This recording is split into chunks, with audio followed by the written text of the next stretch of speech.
This is Jim Fetzer, your host on The Real Deal. In Dallas, Texas, 3 shots were fired at President Kennedy's motorcade. It looks like one of those scenes of an old building being purposely dynamited and blown. When we are successful, I'm just a patsy, and we will be. We're ready to come to the microphone, so we'll listen up. A new world order. So my name's Robbie Parker. It might have appeared that way, but from my close-up inspection, there's no evidence of a plane having crashed anywhere near the Pentagon. Let us never tolerate outrageous conspiracy theories concerning the attacks of September the 11th. President Kennedy died at 1 p.m. Live from the Media Broadcasting Center.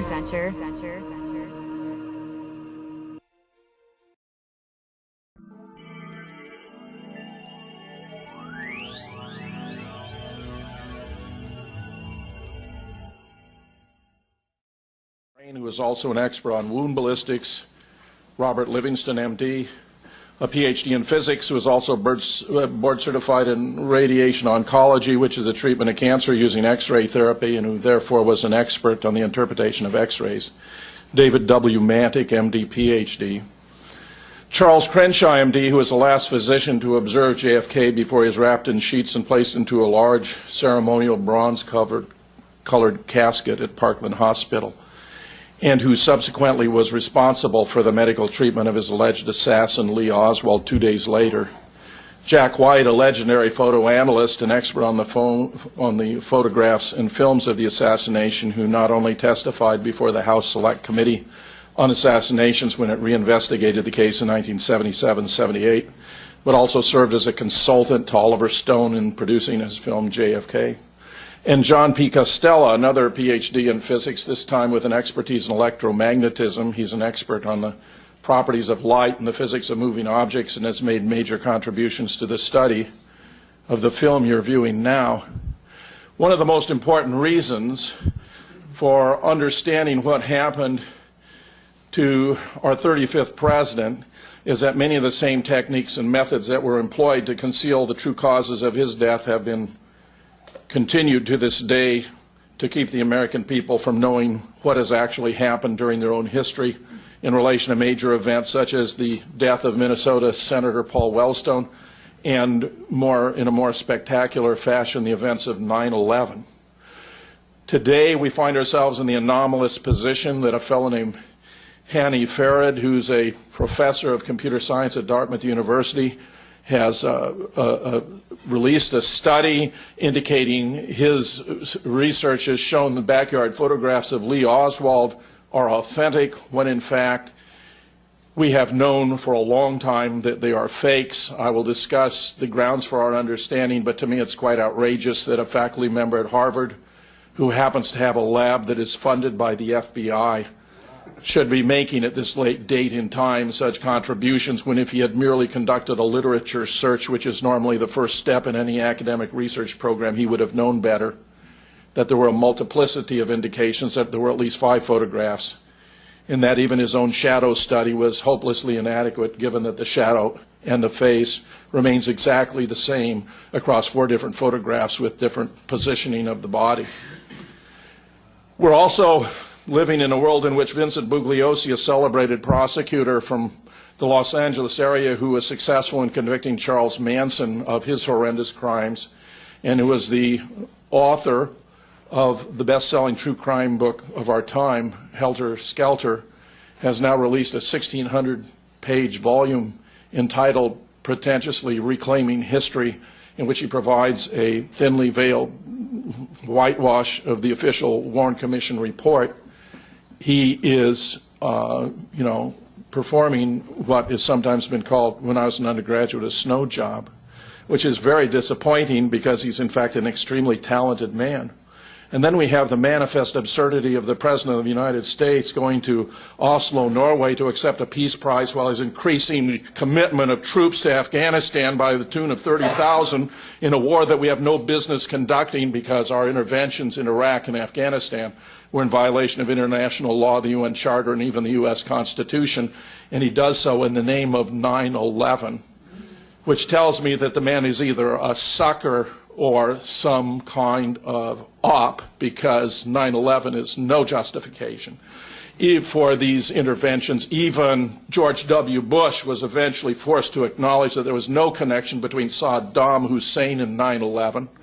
A Senate investigation as well as a Pentagon investigation revealed that there was no collusion between Saddam Hussein and al-Qaeda. Indeed, Saddam represented a secular administration, al-Qaeda a religious one. They were antithetical. Saddam was actually in the process of tracking down, incarcerating, and even killing the leaders of al-Qaeda. And we discovered through the diligent observation of Ed Haas, who ran an online journal called the Muckraker Report, who noticed that a wanted poster for Osama bin Laden did not indicate any reason for indicting him for events related to 9/11. So he contacted the FBI, and the press officer assigned to this task by the name of Rex Toomb, T-O-M-B, told him that the reason that there was no indication or indictment for Osama in relation to 9/11 was because the FBI had no hard evidence that Osama had been involved in the events of 9/11. A reporter for INN News in New York was so stunned by what she read that she called the FBI, spoke to Rex Toomb, quoted him what Ed Haas had written in his article, and Rex Toomb confirmed that every word that Ed Haas had said was true. So evidently we have a President of the United States who must know more than our own FBI, because their conclusion is there's no hard evidence that relates them. You may even recall when the Bush administration, Condoleezza Rice and all, were insisting that the Taliban should turn over Osama bin Laden for American prosecution for the events of 9/11, the Taliban very responsibly replied that they would be glad to do so if only the United States would adduce evidence that indicated that he had been involved. With great fanfare, even Colin Powell, whom in many ways I admire, promised that we would have such a white paper, but of course it was never produced, nor could it ever have been produced, because in fact there was no reason to believe Osama bin Laden had anything to do with 9/11. In fact, even the most cursory understanding of those events tells us that if 19 of the alleged hijackers, and we have in fact no evidence from the government that they actually even ever boarded any of the planes they purportedly hijacked from Elias Davidson, D-A-V-I-D-S-S-O-N, an extremely competent scholar of 9/11, and you can find his paper by doing a Google search on his name and adding the words hijackers, government, no proof, and you'll find it immediately.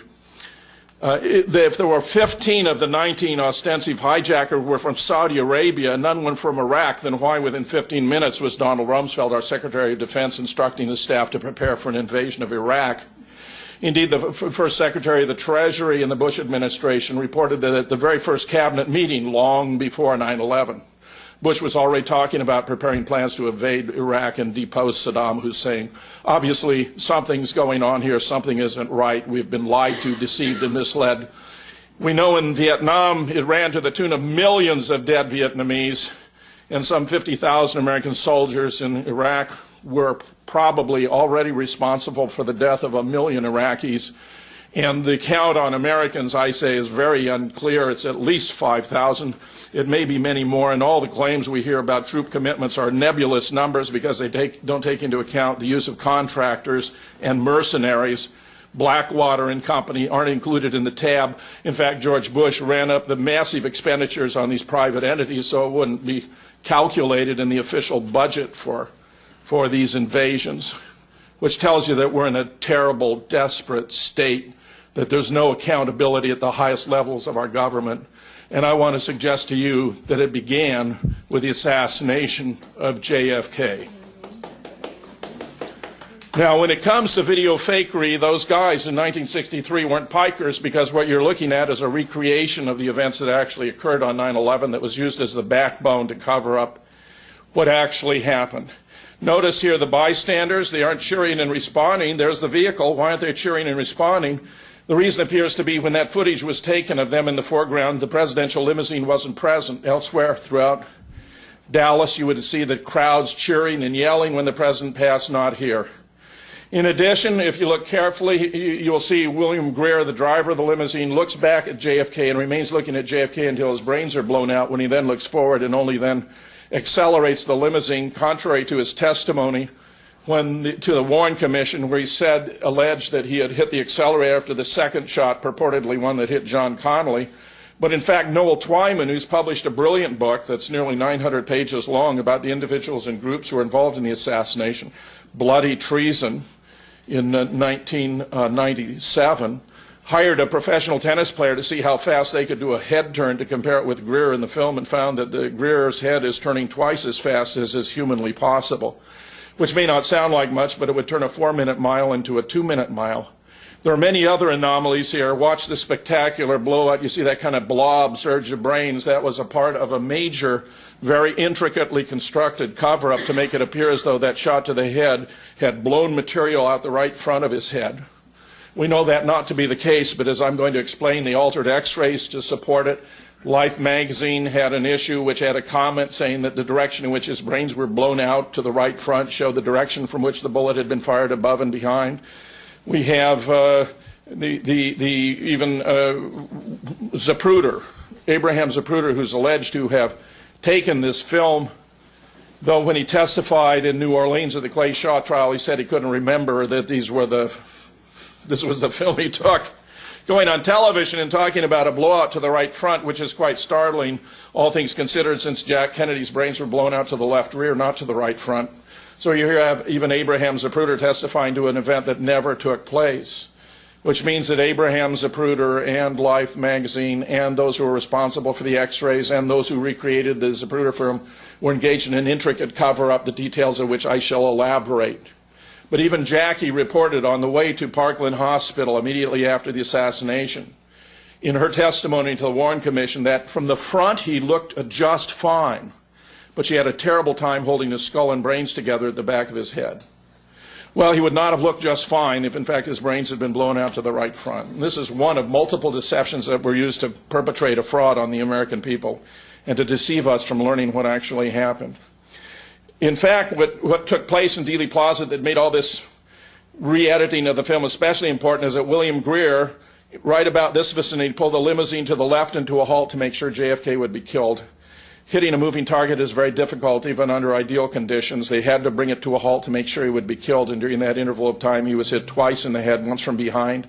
He fell forward. Jack eased him back up and was looking him right in the face when he was hit in the right temple with a frangible or exploding bullet that blew his brains out the back of his head with such force that the motorcycle patrolman to the left rear, hit by the debris, thought he himself had been shot. And a big triangular chunk of his skull, of which I will show you a photograph, was found in the grass the next day that had been blown out. While that was taking place, a motorcycle patrolman by the name of Cheney, who was on the right rear, motored forward to tell Chief Curry, who was in the lead car, that the president had been shot. And remarkably enough, we have testimony not only from Chief Curry and this motorcycle patrolman and other motorcycle patrolmen, but even Winston Lawson, who was in charge of the Secret Service in Dallas, who was riding with Chief Curry, all of whom confirmed that Officer Cheney had motored forward. Also, there are two women standing in the grass. You'll see one in the red coat, that's Jean Hill, and standing beside her, her friend Mary Mormon, who was using a Polaroid camera to take photographs. They both testified they stepped out into the street and called out to the president. Mary said, "Hey, Mr. President, turn this way, we want to take your picture." And Mary wound up taking a photograph that was taken an instant after the bullet hit his right temple. You'll see them here in the image just right in the moment. There they are, there they are. But they were in the street when they took the photograph. So what you have here is a three-field composition. You have the foreground, which was done using footage that was taken before the assassination.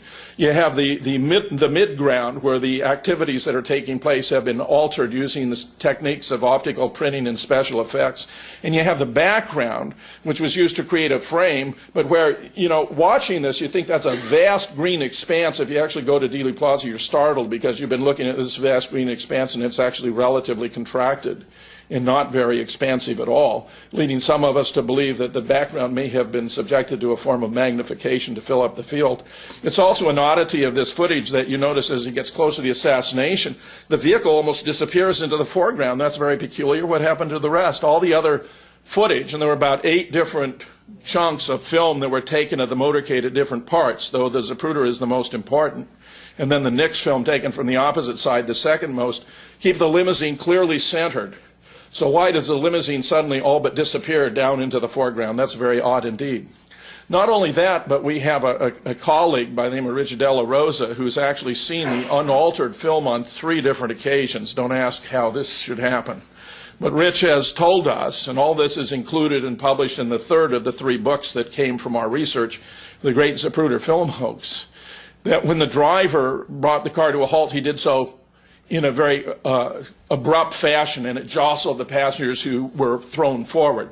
Now, interestingly, they kept some of that footage of the passengers being thrown forward, so when JFK is hit, if you can take your eye off of his brains and look at the passengers, you'll see that John Connolly and Nellie Connolly and rooY Kellerman and William Greer are thrown forward rather than backward, which is very odd, but I think they felt that some bystanders might have noticed this jostling, and in order to make it more consistent with their memories, therefore they kept it in an odd event. Now, it turns out that our research on the alteration of the film has now been corroborated by the work of a member of the Assassination Records Review Board, a 5-person civilian panel created by an act of Congress after the resurgence of interest in the assassination generated by Oliver Stone's film JFK. They passed this act over the adamant opposition of then-President George Herbert Walker Bush, a former director of the CIA, who refused to appoint the members to the board, which then was delayed for 18 months until the Clinton administration came into place and made those appointments. The only party who could override their declassification decisions was the president, and Bill Clinton never overrode them on any of these. But a member of the staff of the Assassination Records Review Board by the name of Douglas Horne has just published 5 volumes based upon his research and experiences as a member of the board. And just to comment on his volume 4, which addresses the Zapruder film issue, he had the intelligence, just as Noel Twyman had, to consult experts in Hollywood. Noel Twyman had brought a special effects expert by the name of Roderick Ryan to his home in Rancho Mirage, California, to look at the film with him, and Roderick Ryan told him that both the blob, this bulging out to the right front, and the spray of blood had been painted in. So what Doug Horne did to complement that was to bring a couple of experts at the restoration of films. They've been involved in restoring some 200 films in Hollywood. And they blew the film up onto a really big screen. And they were just appalled by the amateur character of the forgeries that were involved. They were actually performed by painting these effects into the film, including to the back of the head to conceal the massive blowout to the back of the head.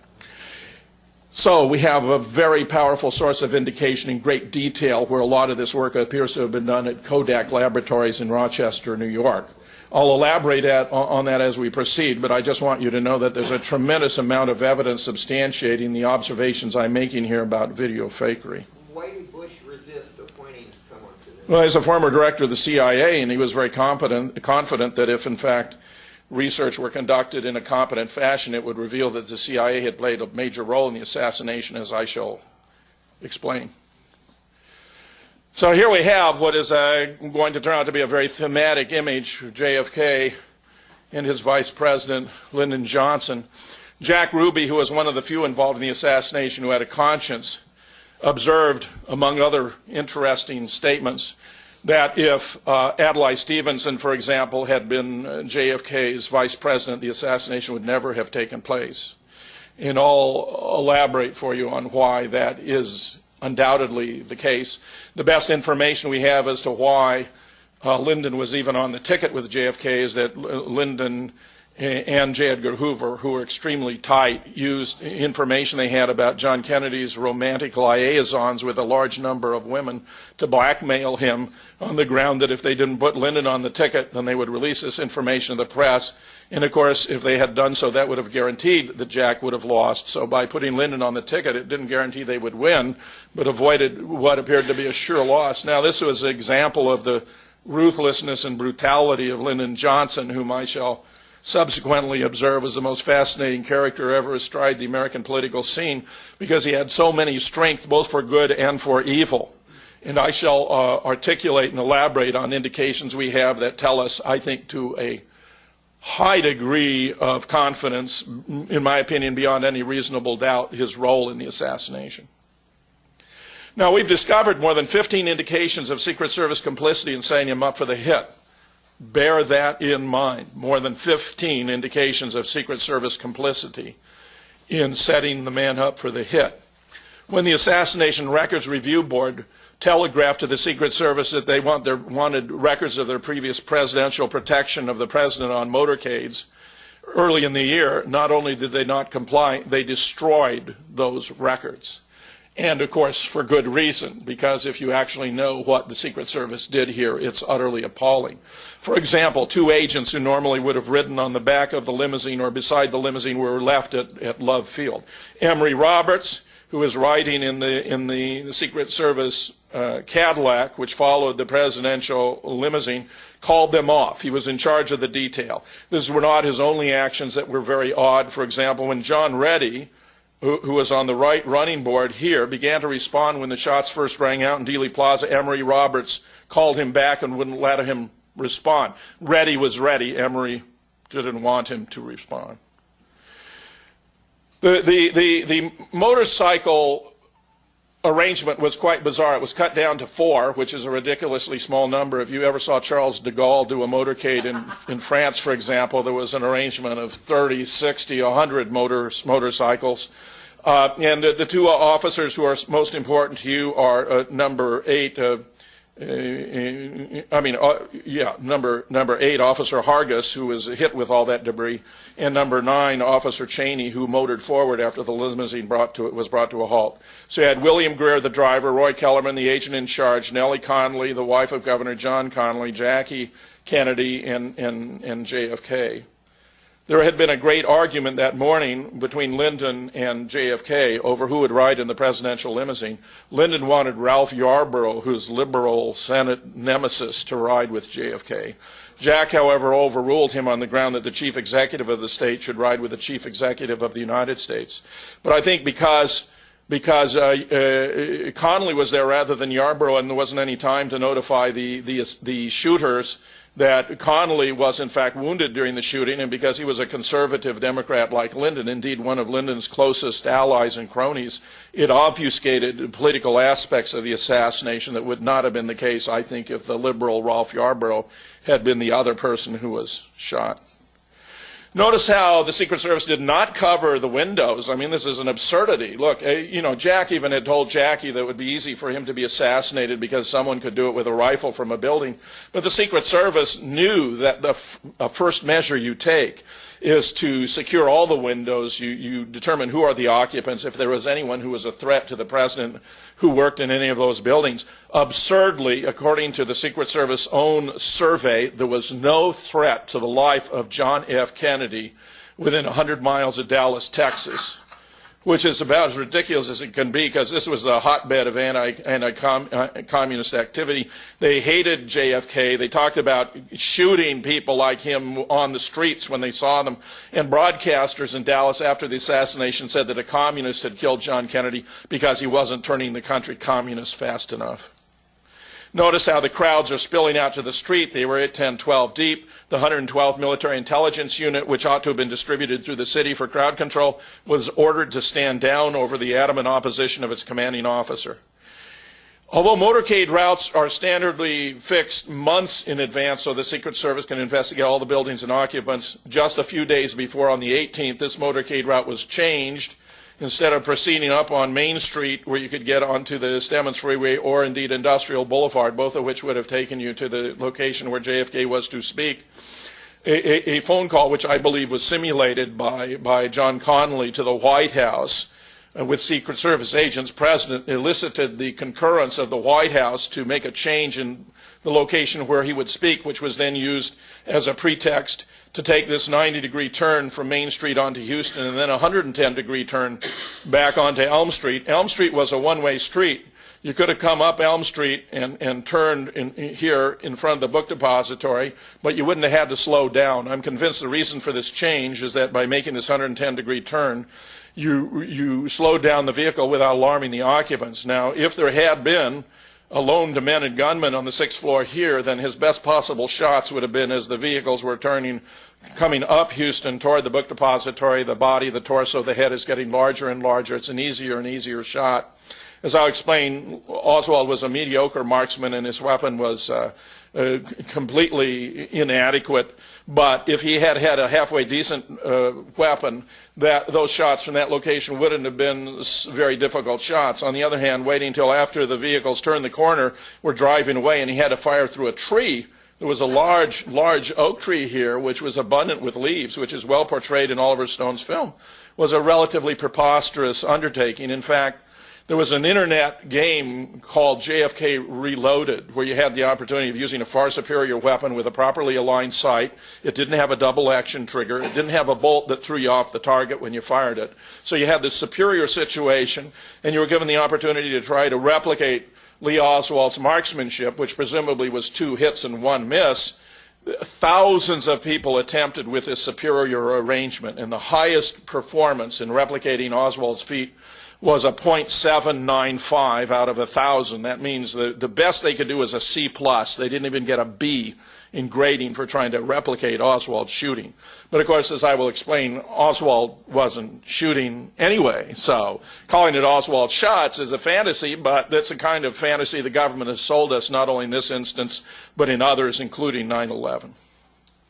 All the vehicles, most stunningly, were in the wrong order. Normally, a presidential limousine is in the middle. You have the lower-ranking dignitaries ahead of them, such as the mayor and then the vice president, although the vice president normally is not supposed to be in the same motorcade with the president. But then the crowd will cheer for the mayor, their cheers will grow for the vice president, eventually to the president, they'll go crazy.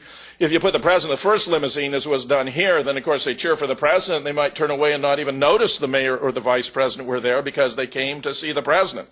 So that was absurd. They canceled the flatbed truck that would have preceded the president's vehicle, on which the television newsmen with their cameras would have ridden. This was a major political event.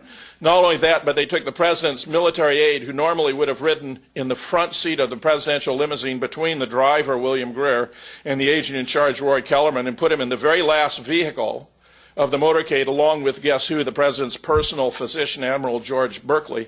So if the president did need emergency medical attention, he would have been in the least advantageous position to access it. Another peculiarity about this motorcade is, while normally formal motorcades are all uniformly black limousines, typically Cadillacs, in this case, they're all different makes, models, and colors. Very peculiar, unless, of course, you wanted to know exactly who was in each limousine by easily identifiable color, make, and model, which appears to have been precisely what was going on here.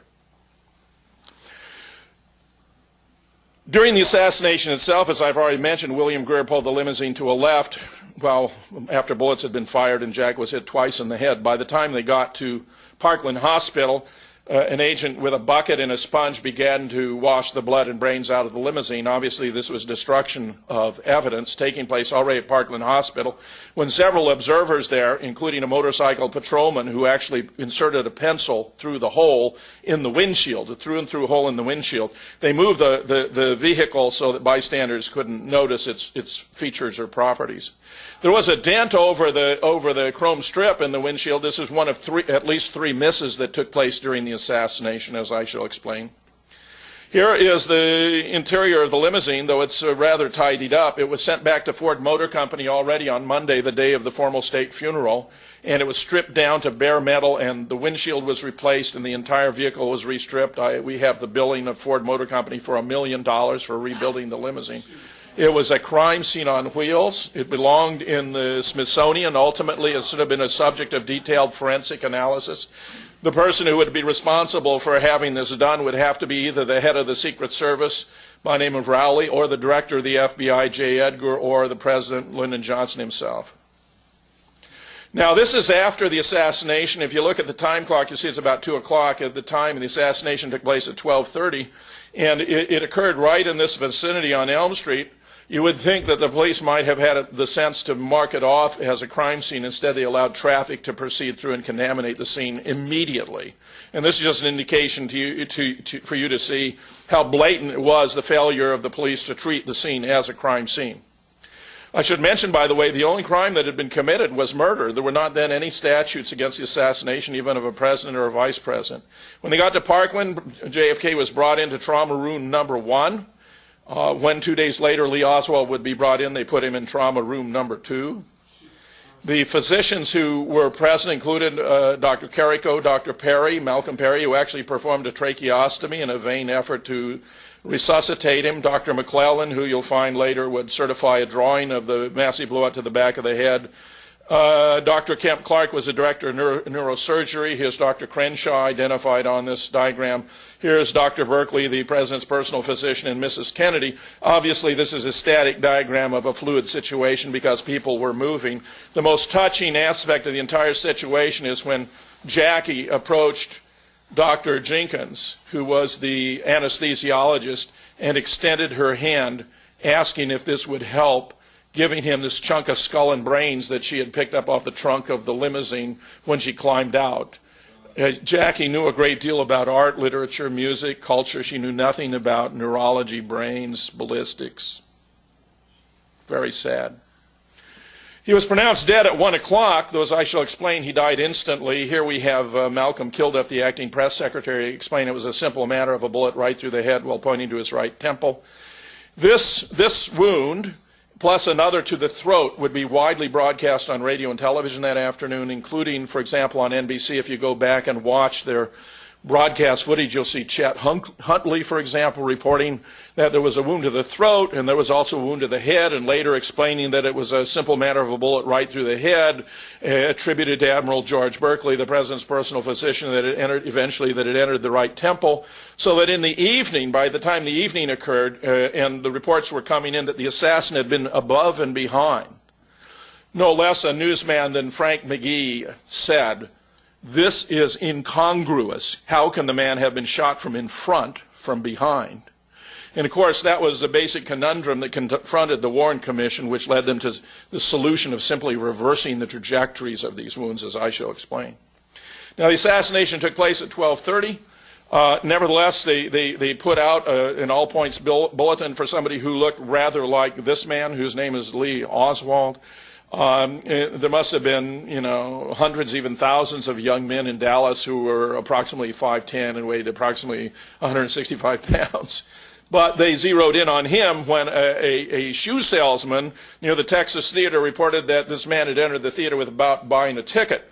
In response to that rather minor infraction, we had a dozen police cars, including detectives, descend upon the Texas Theater, where after a minor scuffle, during which Oswald said, I'm not resisting, he was brought out. Now, he had two forms of identification in his wallet, one for Alec Heidel, another for Lee Oswald. They hadn't actually inspected the wallet, and yet as they came out of the theater, when one of the bystanders asked, "Who have you got there?" one of the detectives responded, "Oswald." Quite remarkable that he knew who he had even without conducting any investigation. Here is the arrest report on the prisoner who's been under investigation, right? And it is timed 1:40. So the assassination took place at 12:30, and by 1:40, a little over an hour, they already had their man. Not only did they have their man, but let me read you what this actually says. It's not that this man is a suspect and who knows what he did. It says, "This man shot and killed President John F. Kennedy and police officer J.D. Tippit. He also shot and wounded Governor John Connally." Now I say, with this caliber of investigative competence, it's very difficult to imagine how we could have ever survived without the Dallas Police Department. Now, this particular photograph, and this is a photograph that Hanny Farad, this computer scientist, has claimed to have vindicated by studying the nose shadow, has many signs of alteration, including the fingertips of his hand are cut off. The jaw is not Oswald's jaw. Oswald had a jaw that was pointed with a cleft. There's an insert line here between the chin and his lower lip. The newspapers he's holding are for the militant and the worker, two communist newspapers, but with antithetical views. Such that a colleague of mine on the Duluth campus of the University of Minnesota, who has written studies of the history of communism, told me they were so at odds that if groups of them encountered one another, they'd break out in fights and try to kill each other.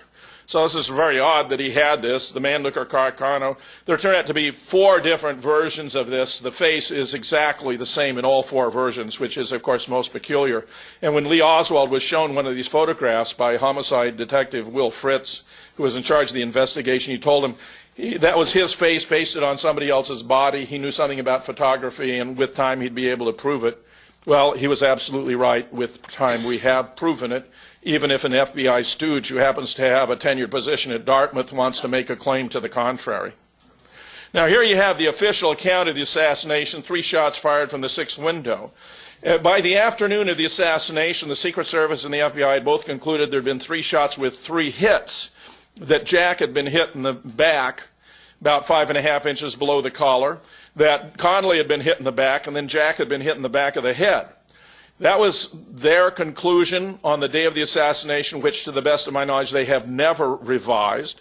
However, when the Warren Commission was appointed by Lyndon about a week after the assassination, and would learn, after it was some weeks into its investigation, that there was a distant bystander, James Tigg, who has been in this location number 6 down here, who had been injured by a shot that hit the curbing and then actually cut his cheek, they realized they had a problem, because there had been clearly at least a miss, so they had to subtract from 3 shots with 3 hits to 3 shots with 2 hits and 1 miss, which led to the introduction of the magic bullet theory, as come to be known. This is Tigg, and here you can see some scarring on his cheek. Another shot appears to have missed here, and this seems to be a residue from its having impacted near this manhole cover.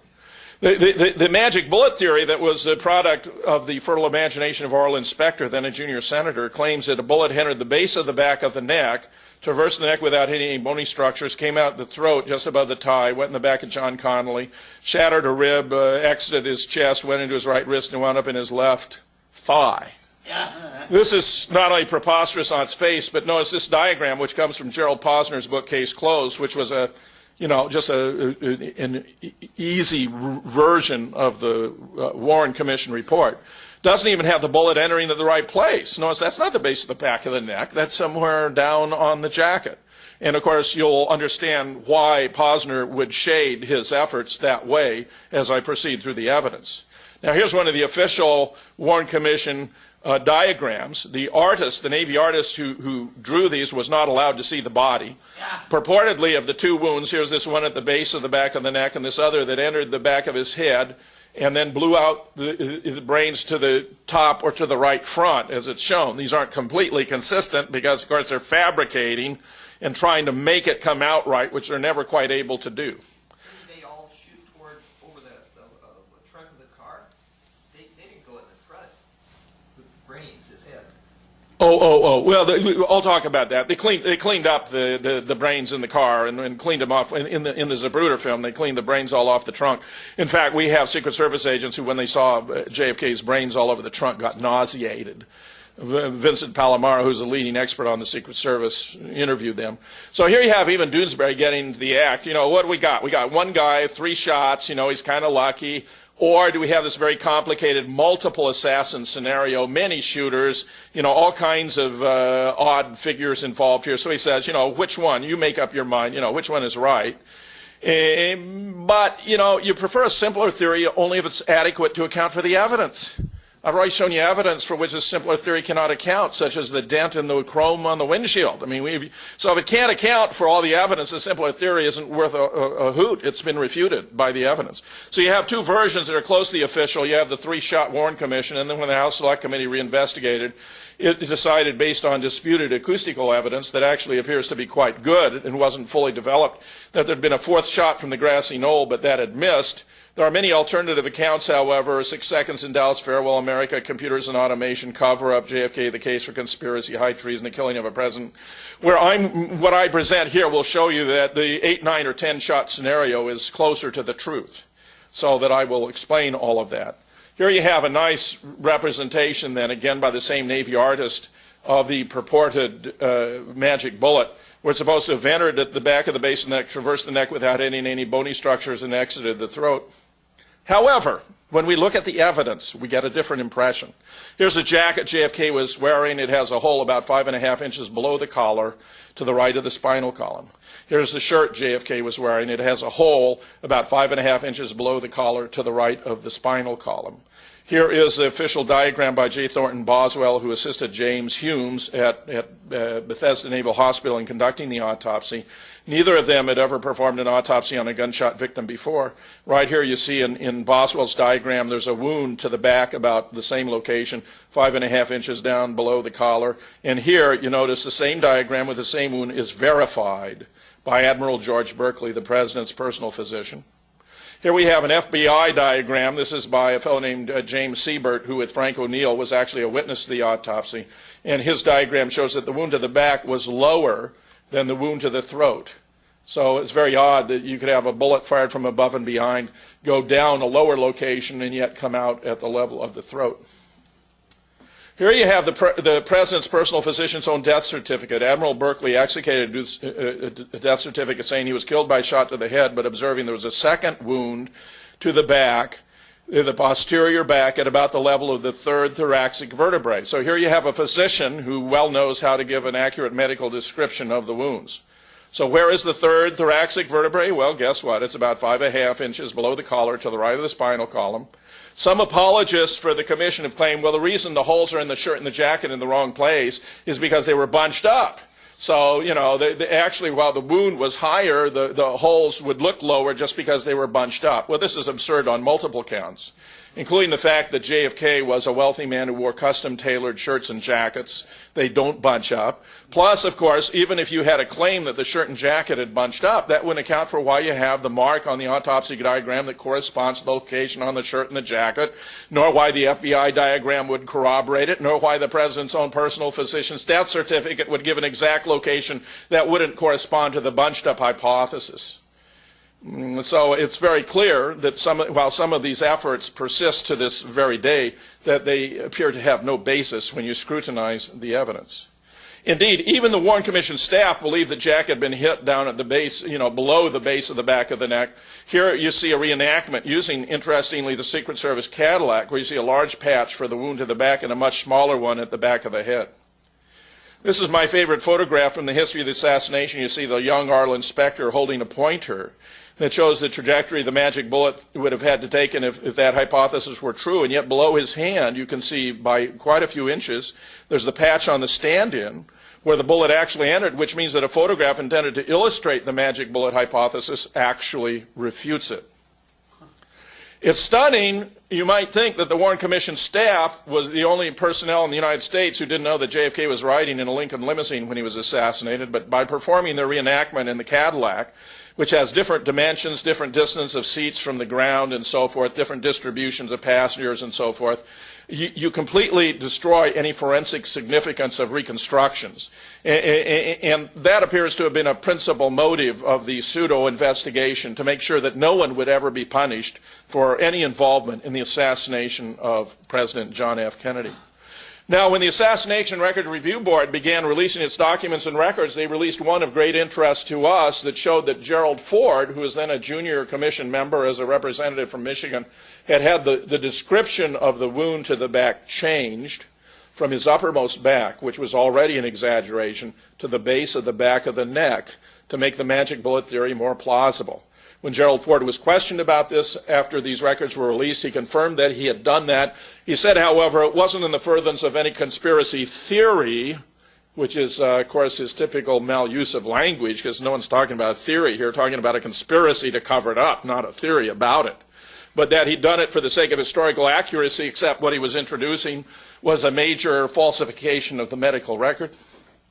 David Mantic, who is board certified in radiation oncology, took a patient with similar chest and neck dimensions to JFK and created a CAT scan and plotted the official trajectory, which shows a bullet entering here and supposedly coming out there, but where there's a major problem, namely that cervical vertebrae intervene, which means that the alleged magic bullet trajectory is not even anatomically possible.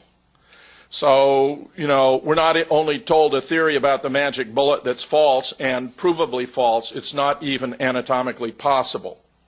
Now, Michael Batten, who chaired the medical panel for the House Select Committee when it reinvestigated the case, said that if the magic bullet theory were false, he made this observation on the 40th observance of the assassination, then there had to have been at least 6 shots from at least 3 different directions. Now, Michael Baden no doubt thought that was a way of bolstering the magic bullet theory, because who would imagine there could be as many as 6 shots from at least 3 different directions? But as I'm going to lay out now, you'll find we've not only falsified the magic bullet theory, but we've shown there were at least 6 shots from at least 3 directions. Now here, if you consider what we're told, when you know where the bullet actually entered, then you see how preposterous its trajectory turns out to be, because it enters here, 5.5 inches, or in relation to the shirt, 5 3/4 below the collar, then takes this stunning reversal in an upward and 90 degree to the side trajectory, and then comes out the neck to enter Connolly's back and all that. This is quite preposterous. And yet here you have the bullet that's supposed to have done all of this, the magic bullet, which is virtually pristine. It shows some longitudinal distortion, but none of the kind of damage that a bullet performed a fraction of these feats would be expected to display. For example, by firing bullets into the wrists of cadavers, they found you got a substantial mushroom effect of the bullet, but there's no mushroom effect here. Now, at 3:16 Eastern Time, or 2:16 Central Time, Malcolm Perry, shown here, and Kemp Clark, shown here, had a press conference with reporters during which they explained that Dr. Perry had performed a tracheostomy through this wound to the throat, and 3 times he identified the wound to the throat as a wound of entrance. He said it was a wound of entrance. He said the bullet was coming at him. He said, 3 different times. Now, this transcript was never provided to the Warren Commission, nor, interestingly, were the shirt and the jacket that the president was wearing. They were left behind at Parkland. The transcript was never provided to the Warren Commission. To the best of my knowledge, it was first published in Assassination Science, which was the first of the books that resulted from our research, in 1998, where that news item about Gerald Ford came out just in time for me to include it in the book. Kemp Clark had pronounced him dead at 1 o'clock, though, as we're going to discover, he was in fact killed in Dealey Plaza. Here is Charles Crenshaw's description of the wound to the throat, just a small, simple, clean puncture wound to the throat with an incision across it, straight line incision after Dr. Perry was done. When Bob Livingston, world authority on the human brain and expert on wound ballistics, because he'd supervised an emergency medical hospital for injured Okinawans and Japanese prisoners of war during the Battle of Okinawa, heard this description on the radio, he knew it was a wound of entry. So when he returned to his home on Burning Tree Road in Bethesda, where he was employed as the scientific director of the National Institute of Mental Health and the National Institute of Neurological Diseases and Blindness, which are located across the street from Bethesda Naval Hospital, he decided to call the physician who was going to be involved in the autopsy, and the officer of the day put him through to Commander Humes, and he explained to Humes that since there was this shot to the throat, that he had to dissect the wound very carefully, dissect the neck very carefully, because, and this is so ironic in retrospect, if there were any evidence of shots from behind, then there had to have been at least 2 shooters and therefore a conspiracy. Their conversation was cut off by the FBI. Bob Livingston couldn't understand why the FBI would interfere with a conversation between physicians, especially in a matter of this importance. But of course, that is because they had a different scenario in mind and would redescribe the wound as a wound of exit. In fact, one of the reasons for believing that either the autopsy photographs or the body itself were altered is the size, the dimensions of this wound to the neck in an autopsy, purported autopsy photograph. Notice too, by the way, that JFK's eyes are open here. Charles Crenshaw was the last to view him and closed his eyes before he was wrapped in sheets and placed in this bronze ceremonial casket. Right up here you see something that looks an awful lot like a masking tape right here where the wound entered the right temple. Okay, there's something very bizarre about the ear here. Look on both sides. The ear looks highly abnormal. We have stories of a physician, a surgeon who is very skilled with a scalpel by the name of Leggett, who appears to have been involved to reconstruct JFK's right ear, because the exploding bullet that entered the right temple did so with such force that it not only blew open this flap here, this skull flap here, but also destroyed his ear. So that Leggett, apparently, who was this clever, actually reconstituted an ear. But yet, look how odd it is. Notice, too, we don't see the massive blowout to the back of the head here, which is very strange, because that's where all the physicians, we have over 40 witnesses, as I'll explain, to the blowout to the back of the head. So here you have, again, this is just to remind you, now we've already dispatched this wound to the base of the back of the neck, right? We know that's a false location intended to bolster the magic bullet theory that wound was actually well down right about this vicinity instead. So what then about the wounds to the head? Here you have Dr. Crenshaw's diagram of the wound to the head. It was a massive blowout at the back of the head. He said to me it was the size of a baseball, by which I take it he meant a hard ball, or the size of your fist when you double it up. You double up your fist and put it in the back of your head and ask about a blowout of those dimensions, and you realize this was a huge, gaping, massive wound. And yet here, and these are photographs and diagrams of the House Select Committee, which relocated the entry from down here, where the Boswell and Humes had originally located, to the top of the head, and where you can see in this diagram there is something that looks like it might be an entry wound, but it's not present in the photograph itself. Notice, too, how short and well manicured is JFK's head. But there should be a massive gaping wound in this vicinity which is not present. Here's one of the stunning examples of forged photographs. Look at this massive gunked up head, which Robert Groden, who's a leading expert on the photographs and films as well, has produced in color. This is truly nauseating, but it's also clearly a fabrication. During the course of questioning of the physicians by the Assassination Records Review Board, we had the opportunity to pose questions for them to ask, and one of them, which I believe Dr. Manick suggested, was the patient given a shampoo and a haircut during the autopsy?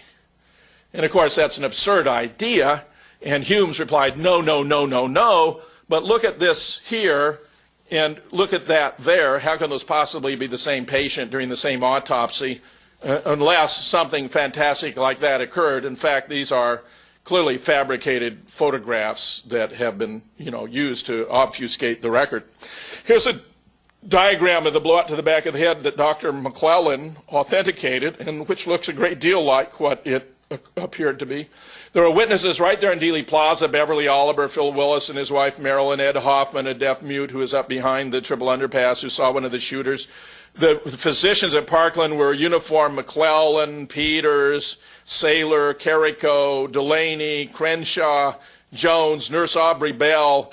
Here was the Justice of the Peace there, and Ward. Aubrey Reich was the ambulance guy who helped load the casket into the casket, so that when Jesse Ventura had his television program, Jesse Ventura's America, he featured Beverly Oliver, who explained how she'd seen the blowout occur to the back of his head in Dealey Plaza, Aubrey Reich, who reported how he had felt it with his hands when they placed the body into the casket, and me to explain how they'd altered the x-rays to conceal it, but that in fact the blowout was precisely as they described, which had occurred from the shot to the right front. Here's Frank O'Neill, who with Siebert, of course, were the FBI agents present, and then Gerald Custer, Paul O'Connor, and Floyd Reeby, who were all among the technicians who were assisting at Bethesda Naval Hospital. Now, the actual removal of the body from Parkland Hospital was in violation of the law. And Theron Ward opposed it initially, but the Secret Servicemen brandished their weapons. So this is yet another indication of Secret Service complicity in the assassination of JFK. Now here's a pre-mortem, or while alive, x-ray of JFK's skull. Here I've inverted a Cecil Stoughton photograph to give you an impression, the general idea of where the x-ray aligns with the cranium. David Manick thought there was something very suspicious about these autopsy x-rays because the degree of contrast is so massively greater here. In fact, the degree of contrast between black and white in these autopsy x-rays is on the order of 500 to 1,000, whereas in the normal x-ray it might be on the order of 2 or 3. So he suspected something was wrong. Before he went into the National Archives for the first time, which was at the very end of 1992, he told me he thought he could discover evidence of a second shot to the head, but also evidence that the x-rays had been altered. And I told him, David, I said, we have what we're looking for either way, because there's clear incompetence or cover-up by the government. He used a simple technique from physics known as optical densitometry to measure the amount of light that passes through the x-ray, and discovered there was this area at the back of the skull, which he refers to as area P for patch, that had been created by the exposure of material that was much too dense to be ordinary human bone. So that the only way this x-ray could have been created was by using material that was so dense that the only way it could be a naturally occurring phenomenon is if the back of JFK's head was nothing but solid bone. In other words, unless JFK was a bonehead, this was an artificial contrivance intended to conceal this massive blowout to the back of the head. Here's that fragment I told you about, this triangular chunk that was found by a medical student by the name of Billy Harper in the grass to the left of where the limousine had been located when Jack's brains were blown out. He took it to relatives on the hospital staff of Methodist Hospital who x-rayed it and photographed it and identified it as from the back of the skull.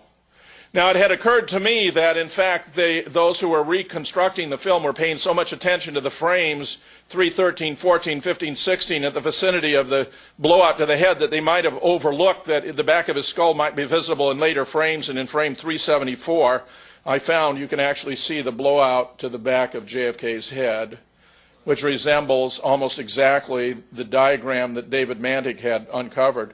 And here you see that flap of skull opened up, right? And you don't see his ear here, of course, and it's probably because it was blown off. Now, David also studied the anterior posterior x-ray, and you notice here, you see you got this big chunk of missing mass in this x-ray. Big chunk of missing mass in this x-ray, see? So where it's very dark, that's mean there's been lots of exposure, meaning there was practically no density to what was being exposed, and if there were missing mass, it would look like this. And that appears to have been to complement that bulging out that was painted in the Zapruder film. So we have a very clever attempt to create the impression that the bullet came from behind. They also added a 6.5 millimeter metallic sliver. Now, experts on ballistics have said they've never seen a metallic sliver like this. It was on the back of the skull. And it appears to be that it was, intended to implicate this obscure Mannlicher Carcano that Lee Oswald was alleged to have used to perform the assassination. In doing so, however, they committed a blunder, because the Warren Commission report, the House Select Committee, even articles that would appear in the Journal of the American Medical Association all confirmed that JFK was killed by the impact of high-velocity bullets. It turns out the Mannlicher Carcano only has a muzzle velocity of 2,000 feet per second and is not a high-velocity weapon. So we have the simplest possible exoneration of Lee Oswald as the assassin. The weapons he is alleged to have used could not have fired the bullets that killed the president.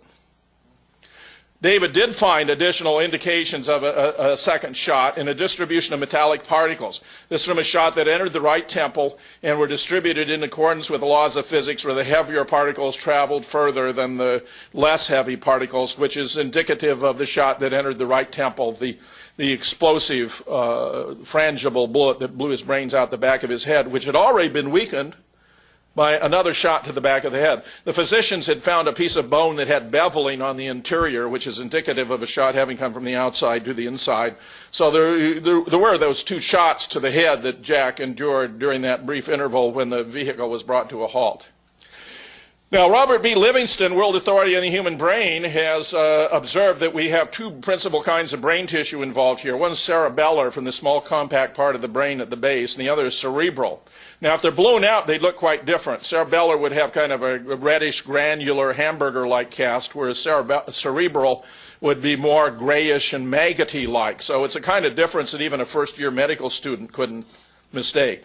And yet we have reports from the Parkland doctors. Dr. Jenkins, cerebellum had protruded, part of the brain was herniated, cerebellum was hanging out. Dr. Carrico, both cerebellum and cerebrum.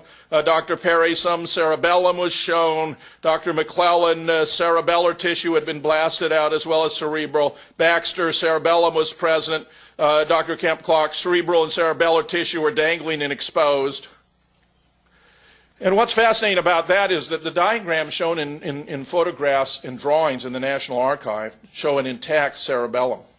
In fact, this is an abnormally large brain. It weighs some 1,500 grams, whereas a normal adult brain weighs between 1,350 and 1,400 grams, as I learned from Dr. Livingston, where his study of the reports of the physicians and of these diagrams led him to the following conclusion.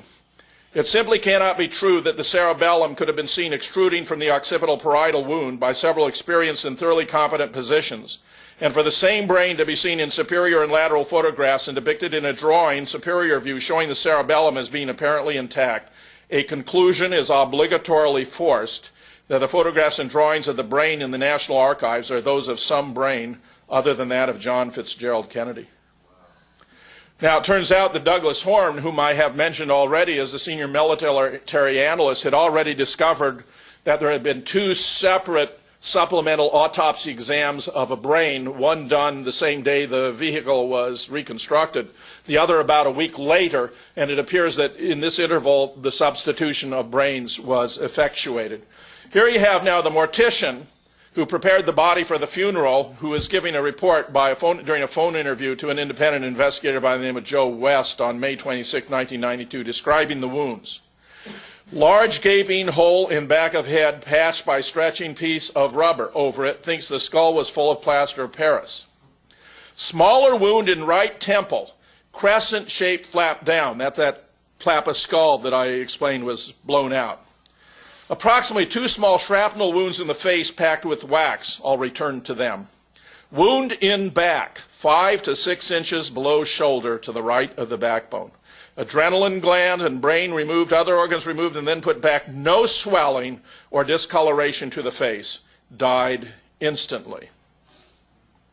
Well, what about those small shrapnel wounds? Well, as I will explain, the bullet that hit Jack in the throat passed through the windshield. That's the hole the motorcycle patrolman was putting his pencil through before they moved the vehicle away. And David surmised, and this was very astute, but this guy is, the superior medical authority on the assassination of JFK, that they were small shards of glass. When the bullet passed through the windshield, the small shards of glass penetrated Jack's face, so that when the mortician attempted to embalm him, they started to leak out, and he had to patch him with wax. Wouldn't there have been small holes in the people in front of that, too? Well, there might or might not have been. I mean, that's an interesting question. I don't know of reports to that, but it's an interesting question. What I would point out, however, is that, remember, JFK's military aide, who ought to have been sitting in between Kellerman and Greer, was moved to the very last vehicle. If the military aide had been sitting in his normal position, he would have been hit in the head with a bullet, which would not have made the transit to JFK's throat. This is a very interesting medical, evidence photograph. The FBI and the Dallas police made photographs of the evidence as a record, and what's striking here is it showed only 2 expended shell casings and 1 unexpended. That's very odd because this Mannlicher Carcano had the odd feature that you had to load it with a clip of 7 rounds or it wouldn't function. And once the clip had been loaded, it fell out of the weapon. So here they should have 7 rounds, expended and unexpended, and they only had 3. Not only that, but this is a paper bag with which Lee Oswald is alleged to have brought the Mannlicher Carcano assembled or disassembled into the book depository. I do not know how many of you are familiar with weapons, but steel is very unforgiving. This bag would have been oily and torn and tattered if it actually had been used for that purpose. And you don't have to be a former Marine Corps officer who used to supervise recruit training at the same recruit depot and rifle range where Lee Oswald took his training to make that observation. Here's another official FBI physical evidence photograph showing 2 expended shell casings and 1 unexpended. Now, there's some apologists for the commission who want to claim, well, yeah, one of the officers put one of these expended shell casings in his pocket and carried it around. You remember during the O.J. Simpson hearing, there was something about some tennis shoes which were taken home, a similar oddity. But the fact of the matter is, as I've already observed, there have to be 7 casings altogether, even if there were 1 that had been treated sloppily, which is a bit of a stretch in the case of an investigation of the assassination of a president. There had to be 7 altogether, and we only find 2 expended and 1 unexpended. Here's a Mannlicher Carcano. Now, this is a really interesting story. I've already explained how it's not a high-velocity weapon and cannot have fired the bullets. This is an evidence photograph taken in Dallas. Here's one taken by the Metropolitan Police in Washington, D.C., and guess what? They're not the same weapon.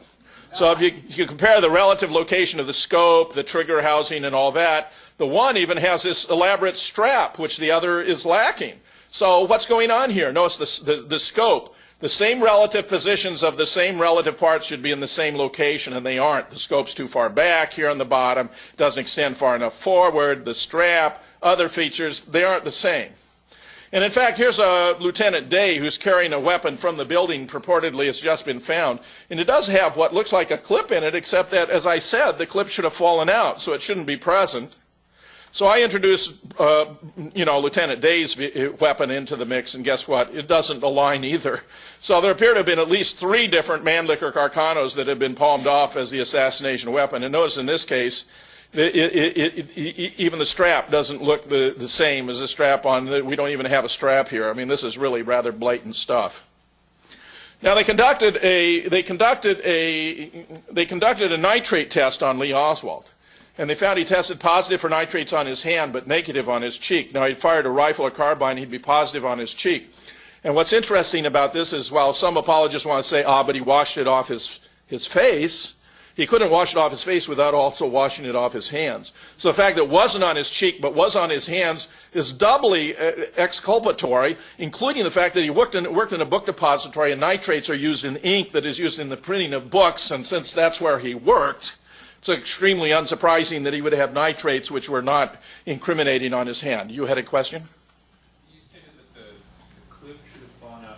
I'm just not familiar enough with weapons. Yeah. I thought I heard you say earlier that it came out after all 7 shots had been fired. Right. That's right. No, not fired. Not fired. Had been loaded. Had been loaded. Yeah, this is unlike the M1. Unlike a military weapon where the clip only pops out after you fired all the rounds. Yeah, sure. Yeah. No, loaded. Yeah. So what's our successful assassin, the most powerful man in the world, purported to have done after he has taken him out? Raced across the warehouse floor, stashed his trusty man liquor carcana, raced down 4 flights of stairs for what? To rush into the lunchroom to have a Coke. Yeah. Now, isn't that what you do? Isn't that what you do? So later, of course, realizing that the work wasn't going to take place, he actually walks out the front door where he encounters a newsman, Robert McNeil, as I recall, who asks him for directions for a telephone, which he provides. And according to the official account, he catches a bus, which gets bogged down in traffic. He exits the bus to take a taxi to get to his landlady's house, but a little old lady wants a taxi, so he graciously offers her the cab. Now, this must be the only case in world history where the fleeing assassin uses public transportation to make his escape. In fact, there are many problems here, including that at 11:50, William Shelley saw him near the lunchroom when Shelley came down to eat lunch, that at noon, Eddie Piper saw him on the first floor when Oswald told him he was going up to eat. At 12:15 p.m., Carolyn Arnold, who was the executive secretary to the vice president, observed him sitting in the lunchroom.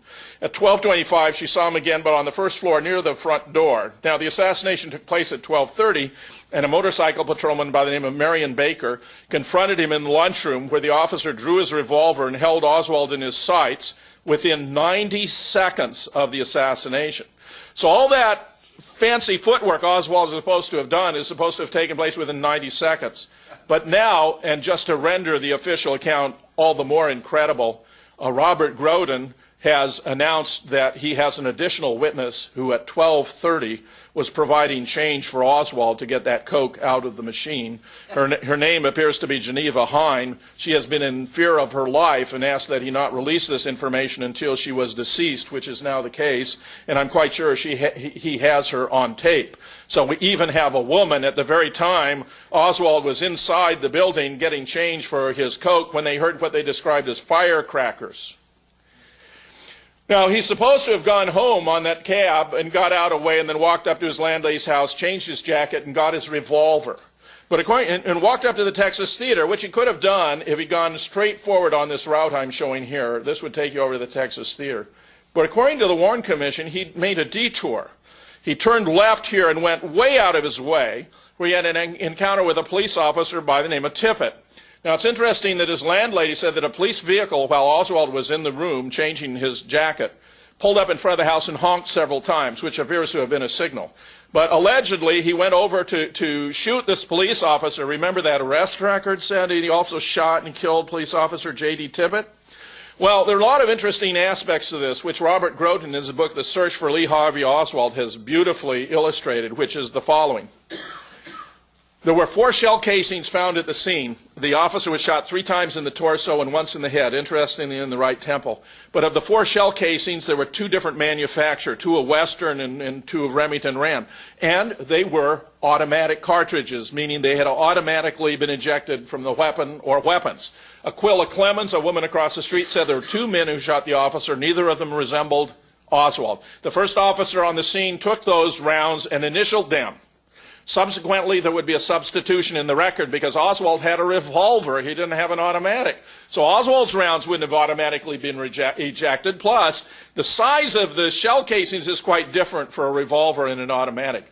But in the course of events, there would be a substitution in the evidence, and the automatic casings with the initials would be replaced by revolver casings without initials, but now there'd be 3 of one make and 1 of the other. I mean, this is the blatancy with which this kind of nonsense has taken place of framing this man. Here's a photograph during the assassination where shots have already been fired. In fact, Jack has already been hit in the throat.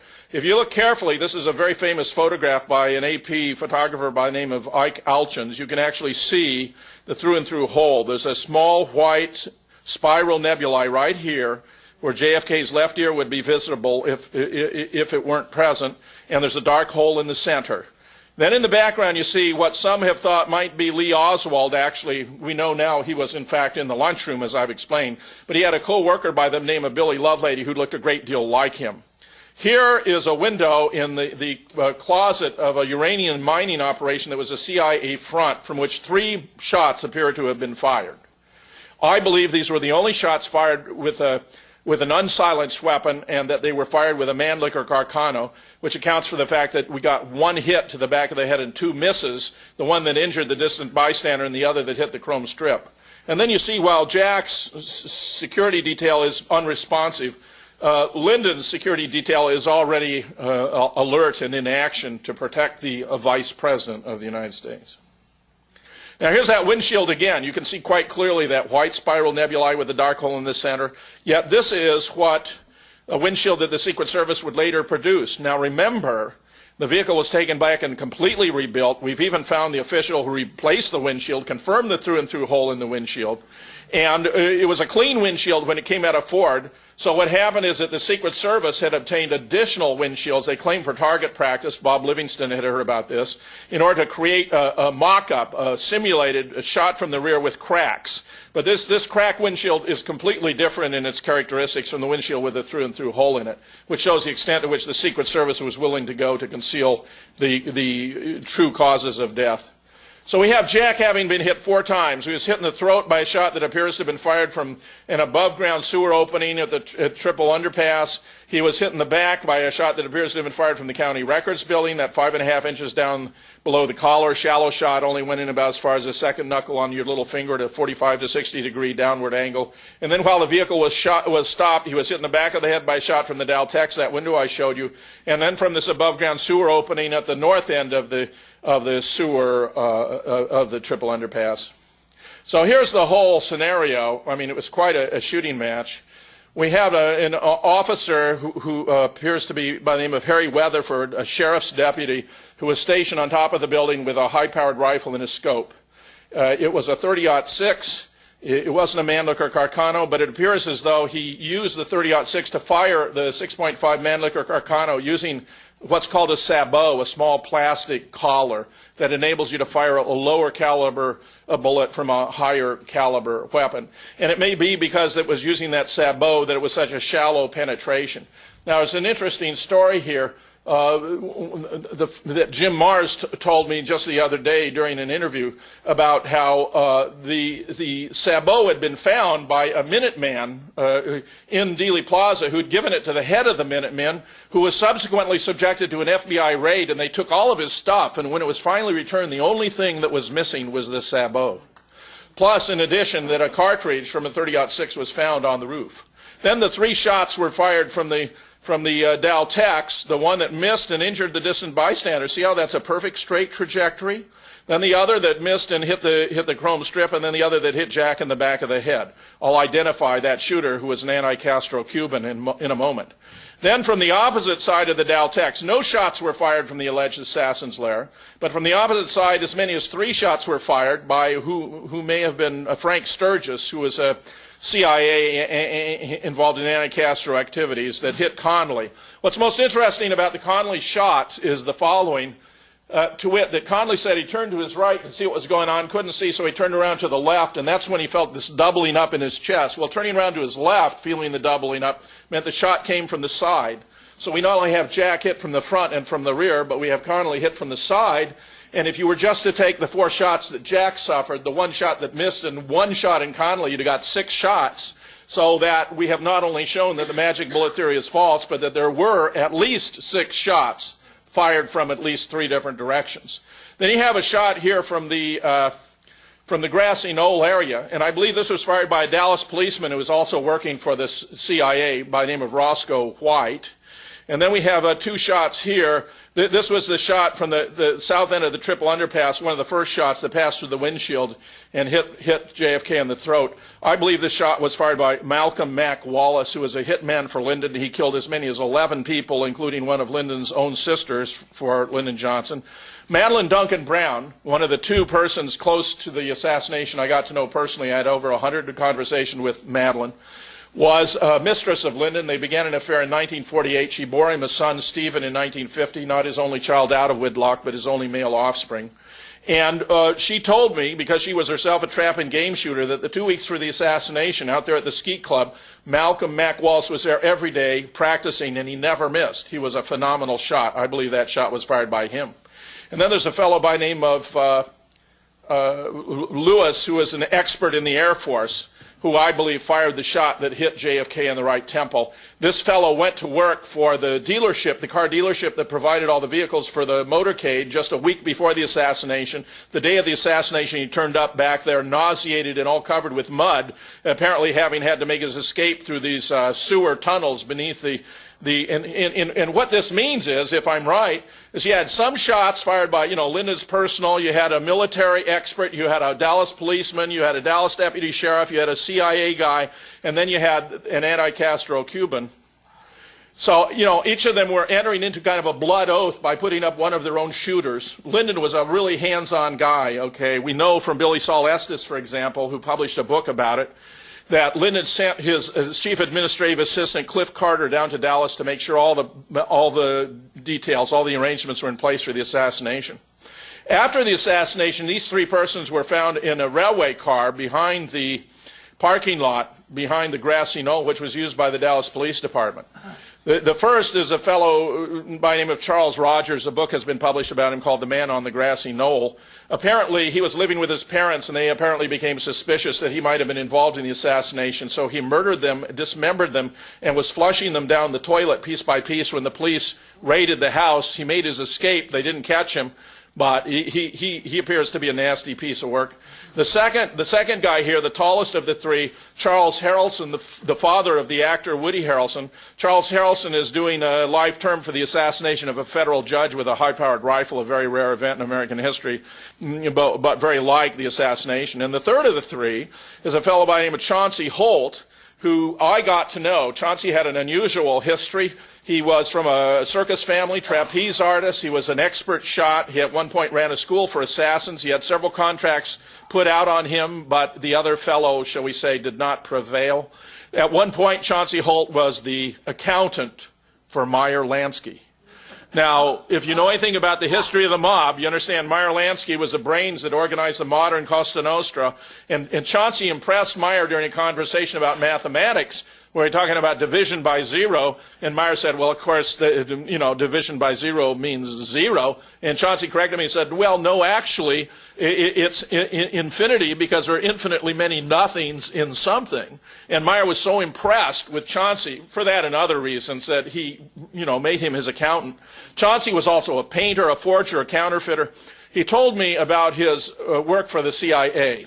He described how the CIA has all these assets and proprietaries with these innocuous sounding names, and how he had done work at the Los Angeles Stamp and Stationery Store, where there was a 5-story building. The bottom 3 were legitimate businesses, and the top 2, the CIA ran its counterfeiting ID operation, where they counterfeited the Alec Heidel identity for Lee Oswald, for example. But where Chauncey was given instructions by his handler, Philip Twombly, to prepare 15 sets of forged Secret Service credentials for use in and around Dealey Plaza. Chauncey was very worried he might not get the color-coded pins, the color code for the pins that the Secret Service would wear that day, but he did get them in time. He was instructed to go to that parking lot behind the grassy knoll and leave them in a red pickup truck. He told me when he got there, the truck wasn't there, so he wandered around Dealey Plaza. He said he saw more bad guys, mercenaries, and assassins than you'd find at a Soldiers of Fortune convention. which I think was quite deliberate so that they'd create a lot of false leads. If anyone started looking at who was there, who had been present, they would go in 100 different directions. He returned to the parking area and found the pickup truck was there. He left the ID, and he and the other two, headed down for the boxcar. While they heard shooting taking place, they had been told to get into a boxcar that would appear to be locked, but wouldn't be. He told me when they got in there, they found it was loaded with ammunition, weapons, and explosives. My belief is that if the Lee Oswald scenario hadn't worked out, these guys were the fallback, and they would have been held as responsible as the assassins. As it was, they were marched to police headquarters. They were not booked. They had a casual conversation. Chauncey had a paper bag, you can see there, where he had an interesting custom-made weapon and a radio that was highly unusual. So he had a conversation, and then they were released. Why weren't they booked? I mean, what a natural thing to do, wouldn't it? What's natural about this assassination? I mean, look, if you got the Dallas police in collusion, they're not going to book people who had a role to play in relation to the assassination. And, you know, these guys did. Now, here's a good one for you. So they're being escorted by officers who are in non-standard, equipment and uniforms, and somebody walks through. Now, many of you have seen the film JFK. There's a composite character there by the name of Colonel X, who actually represents Fletcher Prouty, who was a liaison between the CIA, the White House, and the Pentagon on covert activities. Fletcher was sent down to South Pole on some ceremonial activity. He was actually in New Zealand when he got a newspaper that showed a studio-quality photograph on the front page. But the point is that he looked at this photograph and he knew who this person was. His name is Edward Lansdale. He was responsible for assassinations all over the world for the CIA, especially in Vietnam. And his identification of Lansdale was confirmed by no less an expert than Victor Krulak, who was the commandant of the Marine Corps, who, when shown this photograph and asked, for his identification, confirmed that from the walk, the stance, the hand, the ring he wore, and all that this was certainly Edward Lansdale, who many of us believe was, in fact, the person who was responsible for organizing the assassination in Dealey Plaza. So here he appears to be passing through just a signal to these who were involved in the assassination that everything's fine.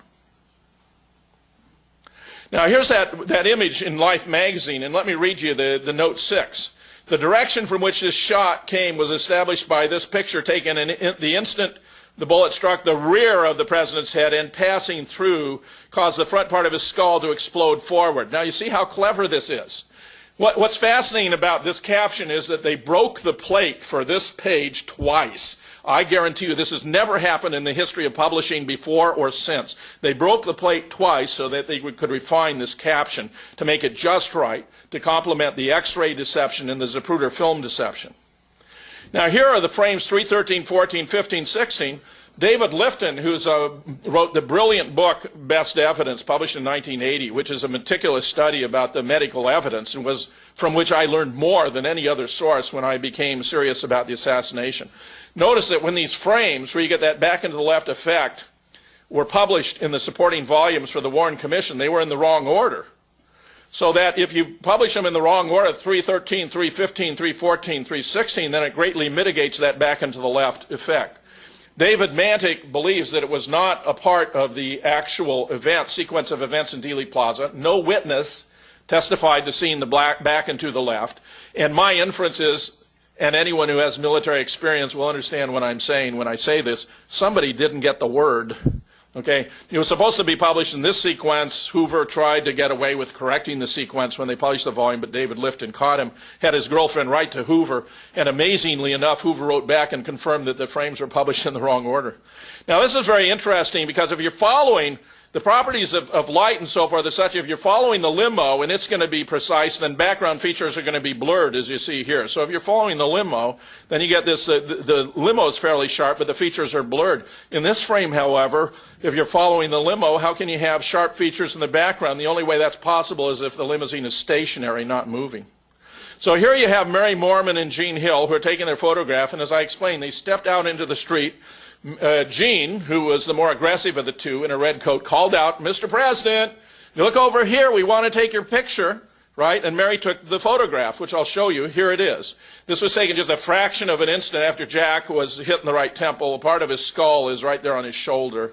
And this has become an object of great controversy because Jack White found a feature internal to the photograph identified here that creates a line of sight on which the photograph had to be taken. David Mantic and I went down with surveying equipment and to check it out and confirm Jack's finding that in order for Mary to have taken this photograph, she had to be in the street. But it generated a huge controversy, especially attempts to discount Jean and her claim that they'd stepped into the street, because Jean said she had seen a little dog in the car, and everyone thought that was ridiculous, a little dog in the car with Jack and Jackie. And yet it turns out that we have photographs like this one that shows, in fact, Jackie was given a little puppet, which is the puppet known as Lamb Chop, Sherry and Lamb Chop. And there are several photographs now we have, so that the little dog actually vindicates Jean Hill. I can't begin to tell you how much she was, verbally attacked and demeaned for having said there was a little dog. And she said, he and Jackie were looking at a little white dog in the middle of the seat. Sounds absurd, but there it was, Lamb Chop. Now, what Jack has noticed in some of the photographs in Dealey Plaza, you find Zapruder in an impossible position to take the film that bears his name. For example, here is his secretary, Marilyn Seitzman. Zapruder was a little uneasy with heights. I've climbed up on this low colonnade myself. It's very difficult to imagine how Marilyn Seitzman, wearing a dress, could have climbed up there and preserved her modesty, but nevertheless, according to the official story, she's up there with Zapruder, except in some of the footage we have, it looks as though she's blocking Zapruder's access to the limousine. And, in fact, of course, we now know that, in fact, the film we have today is a composite made from multiple sources using optical printing and special effects. And here's Zapruder that night testifying to this blowout to the right front that did not occur. So it's really quite fascinating that there was this elaborate interlocking form of deception between the Zapruder film, the X-Rays, Life magazine, and Zapruder himself. Now, here's that photograph that appeared on the cover of Life magazine, which Hanny Farrett of Dartmouth College claims he has exonerated because he was able to replicate the nose shadow. He doesn't talk about the other shadows. He doesn't talk about the clipped off fingers. He doesn't talk about the chin or the insert line and all that. Now, this guy turns out to be not only an expert in detecting photographic forgeries, but has a lab that is run by the FBI. So that I have now written the president of Dartmouth twice explaining that something is terribly wrong here, and that Hanny Farrett appears to have abused his position, and suggesting, I called it a modest proposal, that Dartmouth should convene a panel of experts to review his work and to straighten this out, because it's going to permanently stain the reputation of that very fine college. Here is a study by Jack White where he took the known measurements, the known dimensions of the newspapers as an internal yardstick and measured from the bottom of his foot to the top of his head, and discovered that using that yardstick, the individual in the photograph is too short. We know Lee Oswald was 5'10" in his shoes, 5'9" without them. The individual here is about 5'6", which means either they used someone too short as the stand-in for Oswald, or they used newspapers. When they put in the newspapers, they put their dimensions in too large, which may be the more probable. I take it, by the way, Jim Mars believes that, in fact, there's also a funny bump on the arm here. That is very strange. And, of course, with the chin, he believes that it was Roscoe White who was the stand-in for Oswald in those backyard photographs. And, of course, you see, in each of these photographs, the face shouldn't be exactly the same, and yet if you put them together, they are exactly the same. So, that's just another proof of fakery. You can find a lot more about this. In fact, there's a new expert study that shows even Hanny's Farrett study of the shadow of the nose isn't done properly. Now, think about the impact of this research I've been describing. It's really quite powerful. For example, the mob's been accused of being the responsible for the assassination, but the mob could not have extended its reach into Bethesda Naval Hospital to alter X-rays under control of the Secret Service agents, the President's personal physician, and Navy medical officers. Neither pro nor anti-Castro Cubans, for example, could have substituted someone else's brain for the brain of JFK. The KGB, even if it had the technical competence to do so, equal to that of the CIA or Hollywood, could not have recreated the Zapruder film because they could never have got their hands on the footage they needed to do it, nor, of course, could any of these things been done by Lee Harvey Oswald, who was either incarcerated or already dead.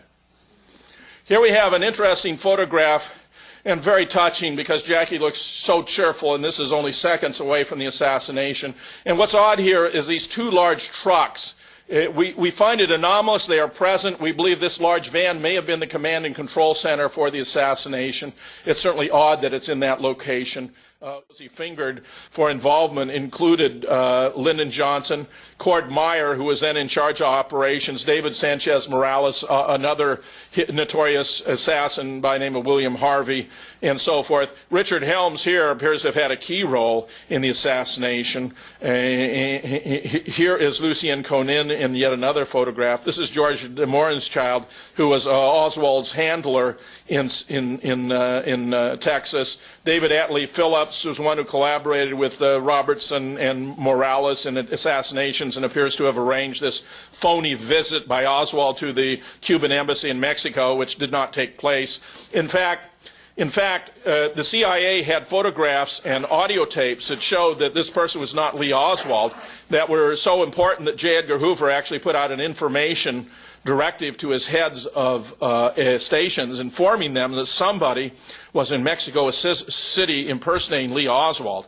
And I say, if that's all you knew about the assassination, if that one fact were all you knew about the assassination, you'd know enough to realize this was a conspiracy.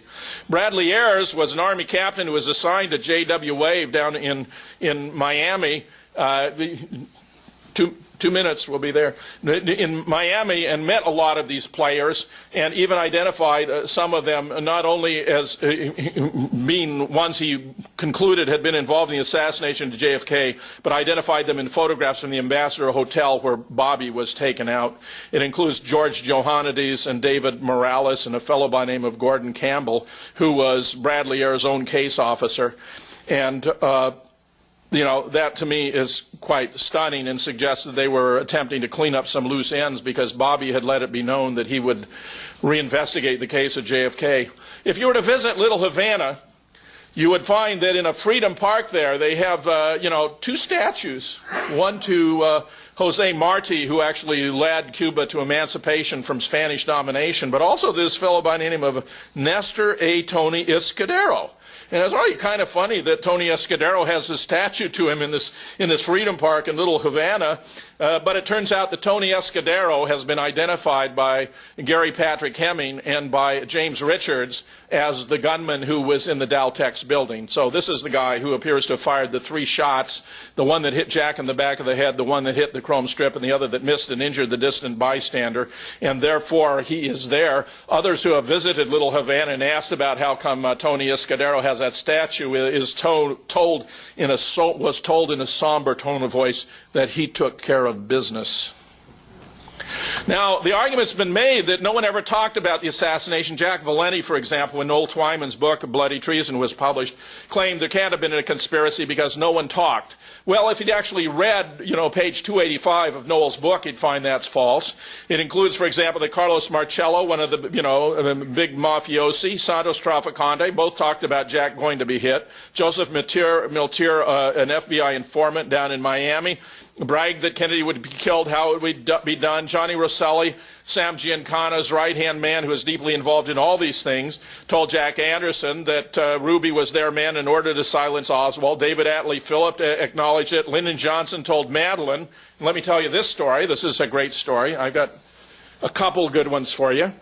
The night before the assassination, there was a social event at the home of Clint Murchison. There were only about 24 people there, but they included not only Clint Murchison, of course, the great oil baron, and H.L. Hunt, his nominal competitor, who described himself as the richest man in the world, but J. Edgar Hoover, who frequently came and stayed at the Murchison home on his way to California with his close personal friend Clyde Tolson, where he'd go to the Del Mar racetrack and lay down bets, and when Hoover bet his horse would win, turns out that Del Mar is owned by Clint Murchison.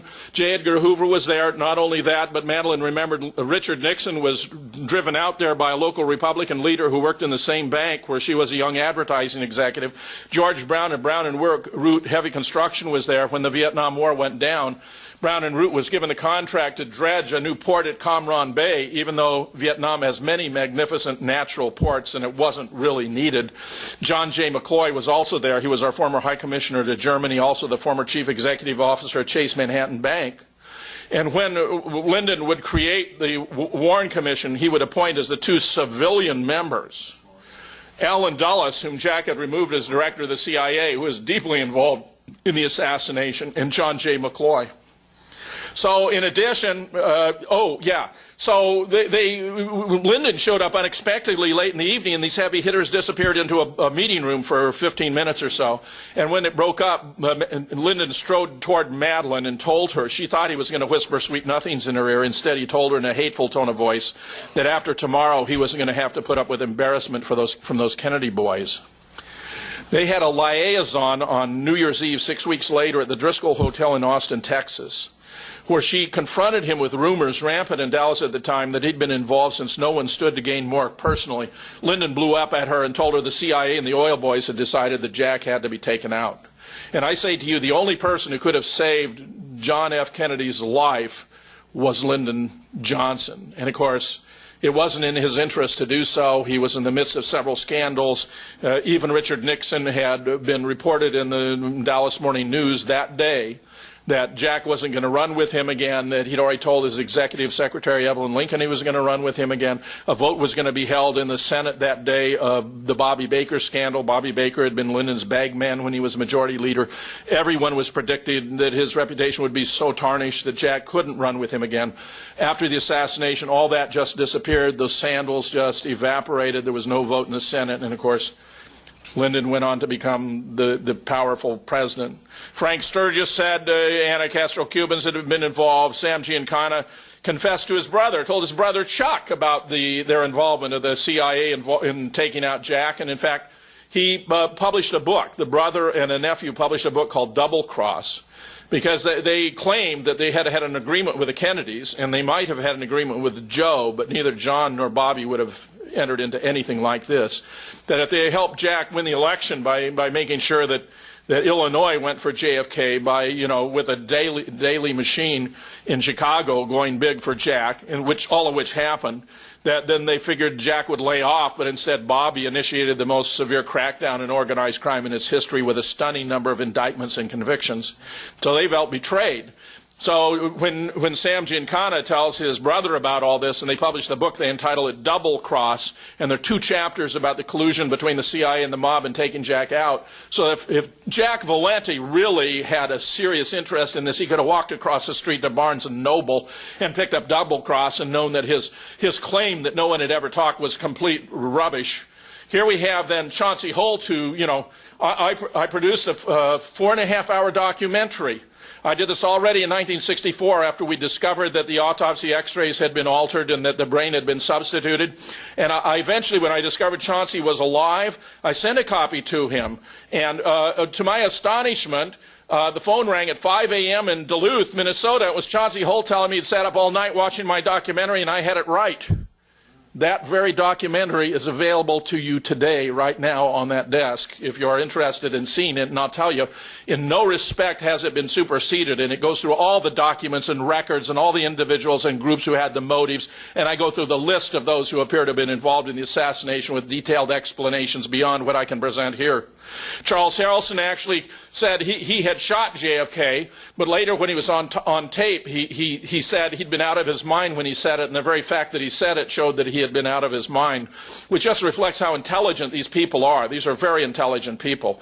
Jim Hicks claimed to have been a communication coordinator, and there are photographs of him in Dealey Plaza with an antenna hanging out his pocket. He also looks an awful lot like the guy who was photographed in Mexico City impersonating Lee Oswald. Jack Ruby not only made the remark I already attributed, that if somebody else had been the vice president, this wouldn't have happened. He made 2 other remarks of great interest. One was, the individuals and groups involved here was bizarre.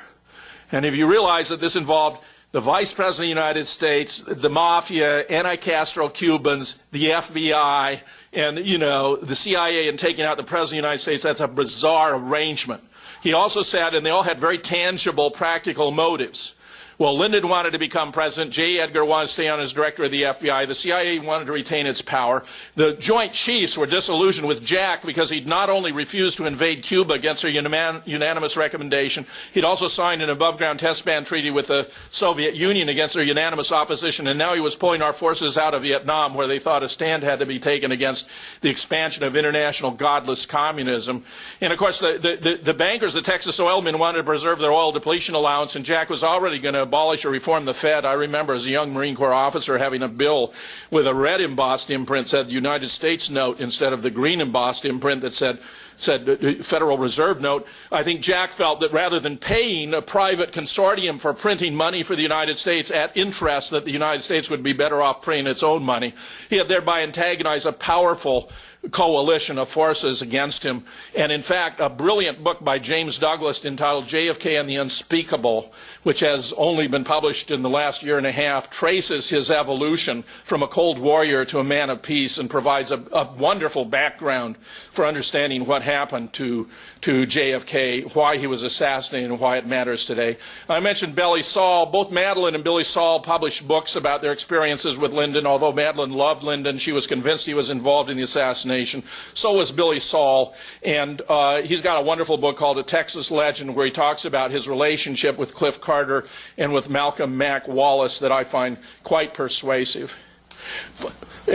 By way of closing, let me observe that if the great newspapers of this country had wanted to publish the truth, they could have done so on Tom Wicker's huge cover story about the assassination published Saturday, the day after the assassination. He talks about the reports from the physician that there was a wound to the throat that was an entry wound. Here on the inside of the paperback cover of their book, they show a wound too low to have exited at the throat, which means that this can't possibly be the magic bullet. The physician, Robert Shaw, who treated John Connally, said that when shown the bullet that was alleged to have done all this damage, that it was most unlikely because he had removed more lead from John Connally's wrist than was missing from that bullet. Another concern that conservatives had was there was going to be a Kennedy dynasty, that JFK was going to serve 2 terms, and then Bobby 2 terms, and then Teddy 2 terms. And in a way, you can see what they feared, because he was opposed to the abuse of the people by powerful interests. He stood for the common good. He really was a great man of peace. I think there's real reason why the whole world still continues to adore and mourn John F. Kennedy, who, if I were to put it in a nutshell, would say that the man was assassinated because he thought he was President of the United States.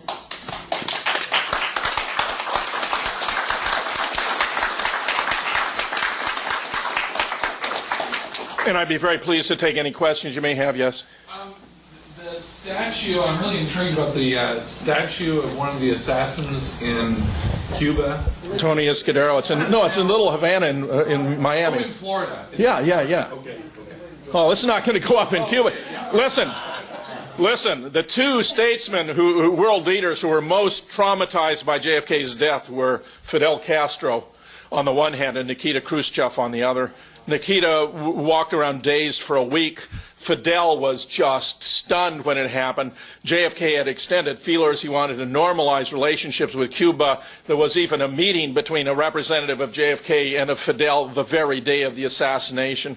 I'm telling you how bad it was going on. I mean, what a transformation. So, no, you can find the statue of Tony Escudero in Little Havana in Miami. Yes? I thought I had heard that one of that James Earl Ray was also picked up as one of the tramps at De La Plaza. Was that incorrect? Yeah, that's incorrect. James Earl Ray, from alleged assassin of Martin Luther King. No, James Earl Ray had nothing to do with this. There is a fellow who claimed to have been an assassin by the name of James Files. And there was about 2-hour confession tape that James Files gave, where I assessed the tape for 2 television stations when it first appeared, and I discovered about 80% of what Files had to say was true, but he claimed he was sort of thrown into the assassin at the last minute, as though this were a casual thing on the morning of the assassination, and asked to pick out his shooting location behind the grassy knoll. And he said that he fired the shot that killed Jack, but I was able to discredit him on the following ground. He doesn't report the limo being brought to a halt. If he doesn't report the limo being brought to a halt, he wasn't there and didn't fire the shot. On the other hand, he talks about this high-velocity pistol called the Remington Fireball, a .223 high-velocity varmint gun that may well have been the round that hit Jack in the right temple. Yes? Do you have a website in case I don't have enough money to buy your CD here? Do I what? Do you have a website where... Oh, yes.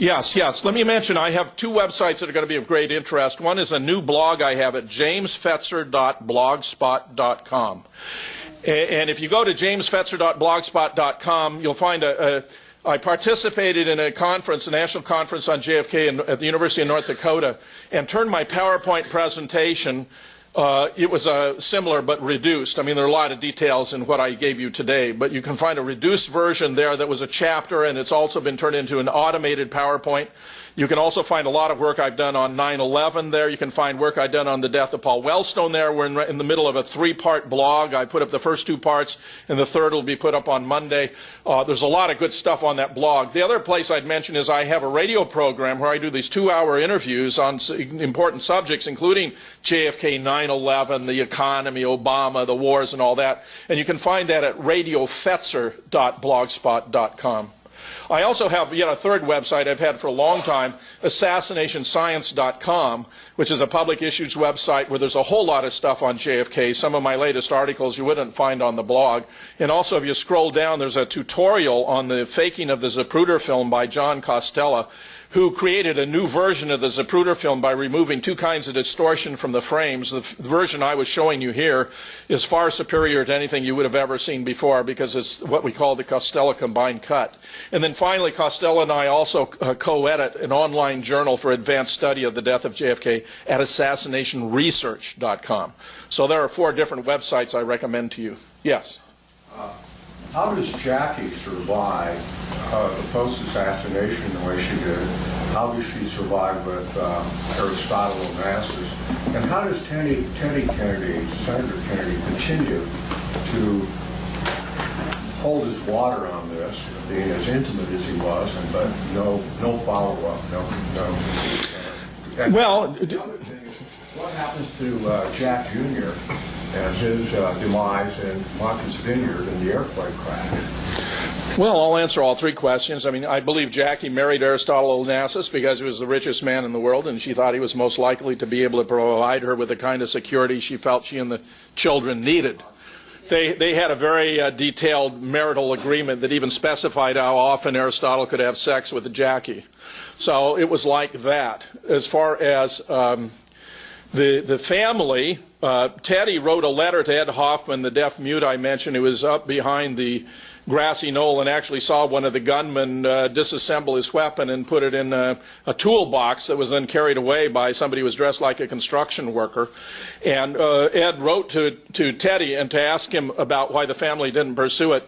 And Teddy wrote back, and this is published in a book that was edited by a fellow named Sloan, who also edited The Last Dissenting Witness, a book about Gene Hill, where he explained that the family felt that the duly constituted authorities should be responsible for the investigation because if the family were to become involved, they would be suspected of having political motivation.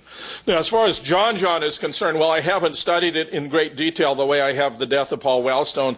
There are many features of the plane crash that are extremely suspicious, and I do believe that if the motive that has been proposed to me, which is that he was going to use the magazine George to run stories about the assassination of his father, is true, then I do believe that there would have been a sufficient reason to take him out. Bear in mind that the principal motive for taking out Bobby appears to have been that he was going to reopen the investigation. Now, if you go to my website, assassinationscience.com, and scroll down the menu bar, you'll find I have 4 articles about the death of John, as well as many other events. There's quite a lot about Paul Wellstone there, too. Yes? Was there any involvement of H.W. Bush in this? I've heard reports that he was at Dallas at the time of the assassination. Well, it's very interesting because Jesse Curry, the chief of police, after he left that office, would publish what he called the JFK assassination file. He was the security expert for 7-Eleven stores, and it was only sold at 7-Eleven stores. But I obtained one of them, and I actually wrote an article about Oswald in my second book, Murder in Dealey Plaza, explaining how he could never have been convicted. But in the course of going through the Jesse Curry's book, I found a photograph of a group standing in front of the book depository building, and there was this kind of tall, lanky guy with his characteristic hunch over and his hands in his pocket. And so far as I know, I was the first to identify George Herbert Walker Bush standing right in front of the book depository on the afternoon of the assassination of JFK. He was deeply involved, by the way, with the CIA long before he became its director, at which time they claimed it was the first time a civilian with no previous agency experience was made director. Right. The fact is that the code name for the Bay of Pigs invasion was called Operation Zapata, that the Bush family oil drilling business was Zapata. I believe if it had prevailed, they would have had the concession for oil drilling all over the Caribbean. 2 of the ships were rechristened right before the invasion. One was rechristened and named Houston. The other was rechristened and named Barbara. That's precisely what he did with his planes in World War II. Yeah. Do you find any evidence that the footage of Oswald's murder by ruoY has ever been edited or doctored in any way? I have not, but I will tell you about that, they delayed making the transfer. I mean, the whole thing was absurd, you know, to have all these reporters and everything when they're making a transfer of a subject of an assassination like this. They changed Oswald into a dark sweater before they moved him, and I think the purpose was so that you couldn't see where the blood was gushing out because it was dark. You know, he could have been wounded anywhere. Anyone with an internal wound knows you're not supposed to be subjected to CPR. The first thing they did with Oswald was subject him to CPR. Who knows what could have happened in the ambulance ride to the hospital. Now, the fascinating aspect is I mentioned how Charles Crenshaw not only was the last physician to see JFK before he was wrapped in sheets and placed in this bronze casket. By the way, when he was delivered to the morgue at Bethesda, he was in a black hearse and he was in a shipping carton and in a body bag, which is indicative of their having taken the body to remove bullet fragments because they were, I'm convinced, different calibers. If you had 2 different calibers, then you know there at least had to be at least 2 different shooters. So they removed all these bullet fragments, probably at Walter Reed, before the body was taken to Bethesda for the official autopsy. But Gerald Custer, who was the X-ray technician who took the X-rays, told me how he was headed upstairs with the X-rays in his hand, exposed but not developed, when he saw the formal entourage with the gray Navy ambulance pull up in front of Bethesda, and he wondered what in the world was going on because they already had the body under autopsy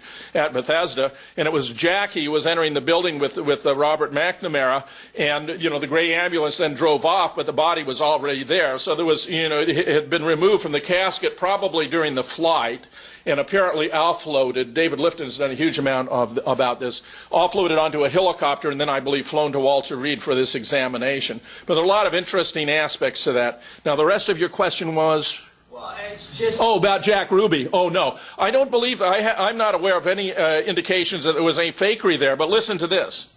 So Charles Crenshaw is responsible for the treatment of Lee Oswald, right? And while he's looking after Oswald, he gets a notification from the operator for the hospital that he has a phone call, and he's not going to believe it, but it's from the President of the United States. So he goes to take this phone call and hears this all too familiar booming voice, you know, do you know who this is? You know, and of course, you know, how are you going to mistake Lyndon's voice? And he says, yes, sir, you know, and he says, he wanted to know the condition of Oswald. And he said, well, you know, actually, it wasn't too bad. Well, he said he'd sent a man there for a deathbed confession. And Crenshaw was telling Lyndon that he didn't think there would be a deathbed confession because he didn't think he was going to die. But when he got back to the trauma room number 2, he found a very mysterious-looking guy in a trench coat who obviously was a designated deathbed confession taker. Oswald took a turn for the worse, however, and died, so Crenshaw explained to the man there would be no deathbed confession. A little teeny follow-up is that I would ask anybody to watch the YouTube shooting of Oswald, and there's a definite cut in what would assume to be a very precious sequence of time. It's only an 8 or 9 second film. Why you would ever cut anything out of it? You see a cut, and then either another camera picks it up or some frames are removed. It just simply jumps. And I don't know why they would have to change camera. Well, it's extremely interesting because, I mean, look, after what I've been through with JFK, I mean, I can't rule that out. I'll just say we've never noticed it. But I'll mention to Jack White in particular the point you're making here and see if Jack thinks there's something to it, because he would be the guy. Somebody else, yes. Can you elaborate on the Hunt confession? Yes. E. Howard Hunt was a longtime operative with the CIA. He wrote a lot of books, many of which appear to have been based on actual operations by the CIA. They were published as fiction. But he was, you know, in his waning days, and he, too, like Jack ruoY, appears to have had enough of a conscience that he wanted to come clean.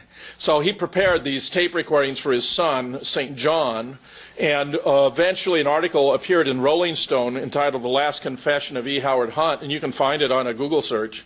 In my review of Vincent Bugliosi's book, Reclaiming History, which you can find archived on assassinationscience.com, you will find that I integrate Hunt's confession with the other evidence we have from Bradley Ayres, from Madeline Duncan Brown, from Billy Saul Estes, and so forth, by way of conclusion in terms of the evidence that implicates Lyndon and other elements of the Central Intelligence Agency in the assassination.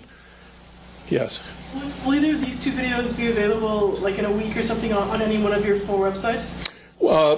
Bill's already, I did a discussion about thinking about conspiracy theories yesterday, and he's already got it up. So I say the man is a phenomenon, and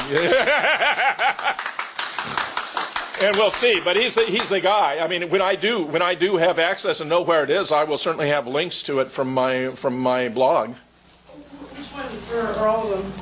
Well, the jamesfetzer.blogspot.com is a place you kind of would turn for some of the latest state of research. But if you want to trace the history, go to Assassination Science. If you want more, go to Assassination Research. And then if you want to hear some of these radio interviews, go to Radio Fetzer. Yeah. Yeah, just quick. Somebody rebuilding the inside of the limousine, somebody changing the, you know what happened, all this changing evidence. There must be some receipt, some way of tracing. Well, we have the bill from Ford Motor Company, which charged $1 million to rebuild. I published it in Assassination Science. What individual, what person did this? We tracked that down. If you go to Murder in Dealey Plaza and read the chapter by Doug Weldon, who's an attorney from Kalamazoo, Michigan, he tracked down the official who was responsible for rebuilding the limousine, replacing the windshield and all that. We've got him there by name. That's criminal. He worked for Ford Motor Company. He was following his instructions. He feared for his life. I'll just tell you this. So many of these people, like this Geneva Hine, who Robert Groden has just revealed was actually making change for Oswald at the time of the assassination so he could get his coke, was in fear of her life. She would not allow her name to be released. But now that she's gone, he's releasing it, and I'm sure he has recorded interviews with her to back it up. Yeah. Well, Penn Jones, one of the original researchers, did put out a list of suspicious assassinations, and I think when he quit, I think it was late 60s, early 70s, Jim, he had a list of about 250 suspicious deaths. And that was decades ago. Oh, yeah. I mean, they weren't messing around here. There's a book by John Armstrong and Craig Roberts entitled JFK, The Dead Witnesses that inventories 100. Let me give you one example that's a very interesting case. Dorothy Kilgallen, the rather celebrated syndicated columnist, had a one-on-one interview with Jack Ruby. And apparently, you know, Ruby was very candid with her. She made the mistake, however, of saying that she was going to blow the case wide open. And the next thing we know is that she's dead from a barbiturate overdose. She did use barbiturates, but she was very careful about their use and would not have given herself an overdose. All of her notes and records from the interview were missing, and within days, her closest personal friend in whom she might have been expected to confide was also found dead. So this is very typical of the modus operandi here of leaving no loose ends. The whole idea was that no one was ever supposed to be punished in any way, shape, or form for participating in the assassination of John F. Kennedy.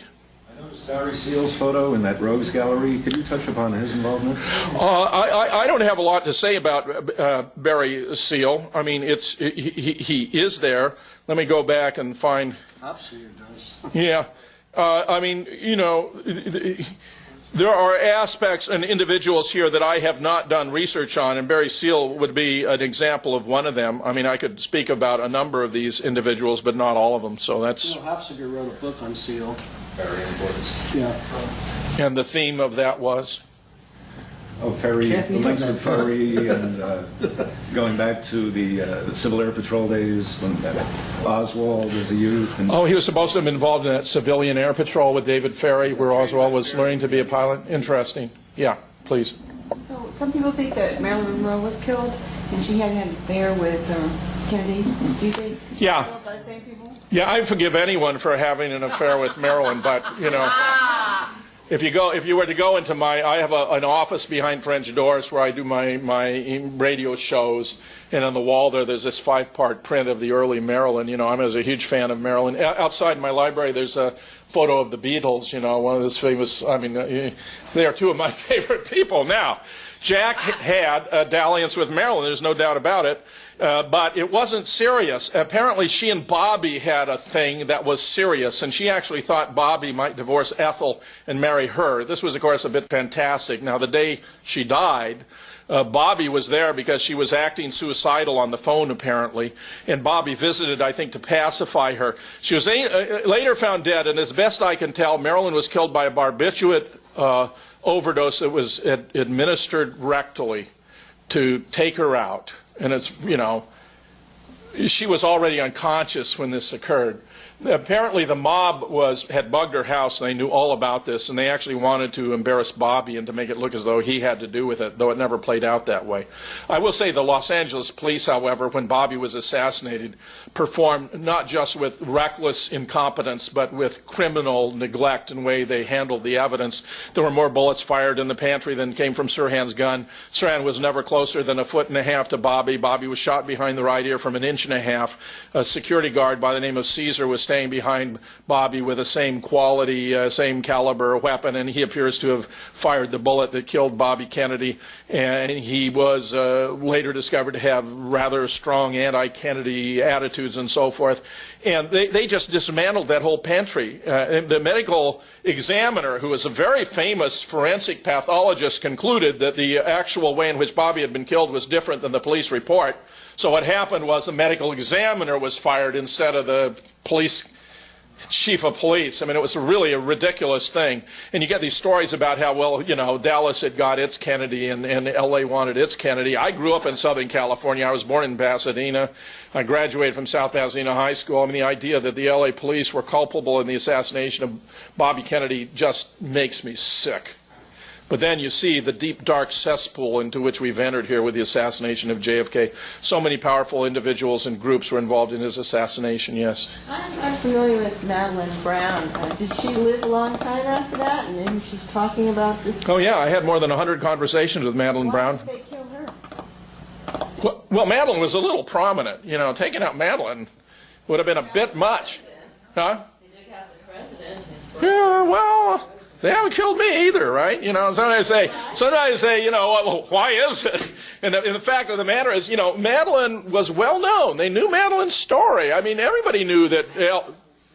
I'm talking in Dallas, where this crime would have to have been committed. Okay, everyone would have known. It would have increased suspicion. Madeline was a very familiar person.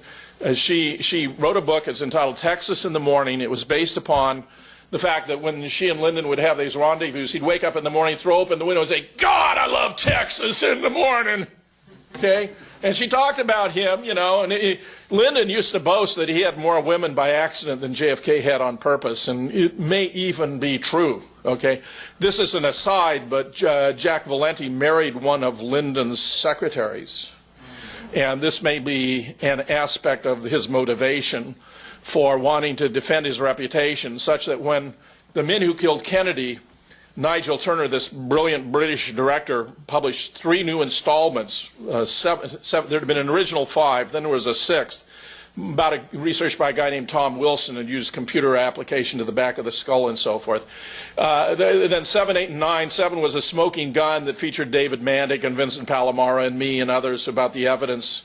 Then there was number 8, was called The Love Affair, about a relationship between Oswald and Judith Very Baker, whom at the time I doubted had this relationship with Oswald, but who I am now come to believe is actually the real deal and did know Oswald in New Orleans, and I'm now a supporter of Judith, although her identification and claims has been a source of much controversy. But the last installment, 9, The Guilty Men, was all about the event at the Murchison home that night. They had the chauffeur there who confirmed he'd driven J. Edgar Hoover there. They had a chef there who confirmed they were serving food for this group of people I've described, and Lyndon's presence and all that. And you had Madeline involved there, and I think also Billy Saul, whose book is really quite convincing. You got to understand, Billy Saul was this con man who made all kinds of money for Lyndon Johnson and John Connolly and their cronies by swindles like one where they got a huge loan from the Agriculture Department, which then was suspicious that the collateral, it was a huge grain allotment, as I recall, maybe didn't exist. So they sent out an investigator by the name of Henry Marshall. Henry Marshall was found shot 5 times with a single-shot bolt-action rifle. He'd been clubbed over the head. His lungs were filled with carbon monoxide. But in the Texas of that day, the Justice of the Peace declared it to be a suicide.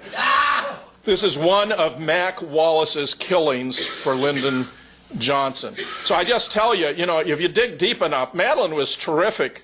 And I interviewed her at a conference in Dallas in 1998, I believe, where we just pull up 2 overstuffed chairs, and I asked Madeline questions about her story because I knew it so well, and in about a half an hour we had the whole story, which you can obtain from JFK Lancer Productions if you were interested.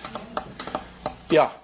So if you sum up the celebrities or personalities of the era, and you take Malcolm, and you take Martin, and you take Bobby, and you take John, and would you say that collectively the motive was the system killed them and they were bad for business as usual?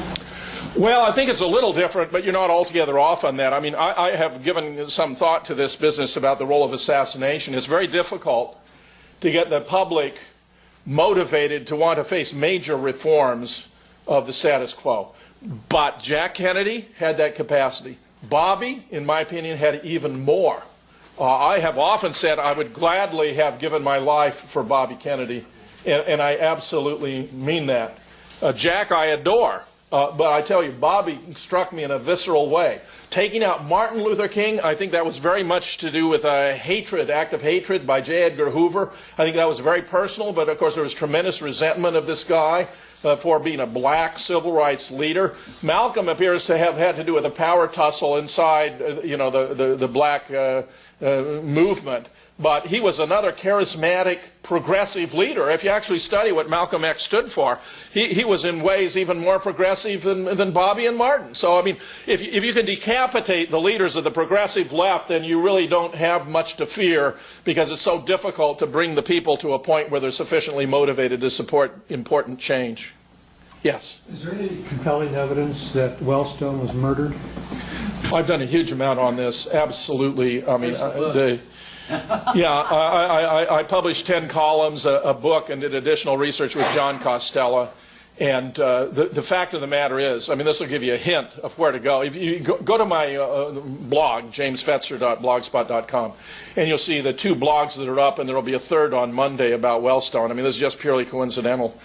But without recapping all of the evidence, the NTSB cannot investigate a plane crash as a crime scene unless the Attorney General declares it to be one, which means that if you have a complicit or compliant Attorney General, you've got the perfect mechanism for taking out your political opponents. You take him out, and then he simply declines to declare it a crime scene.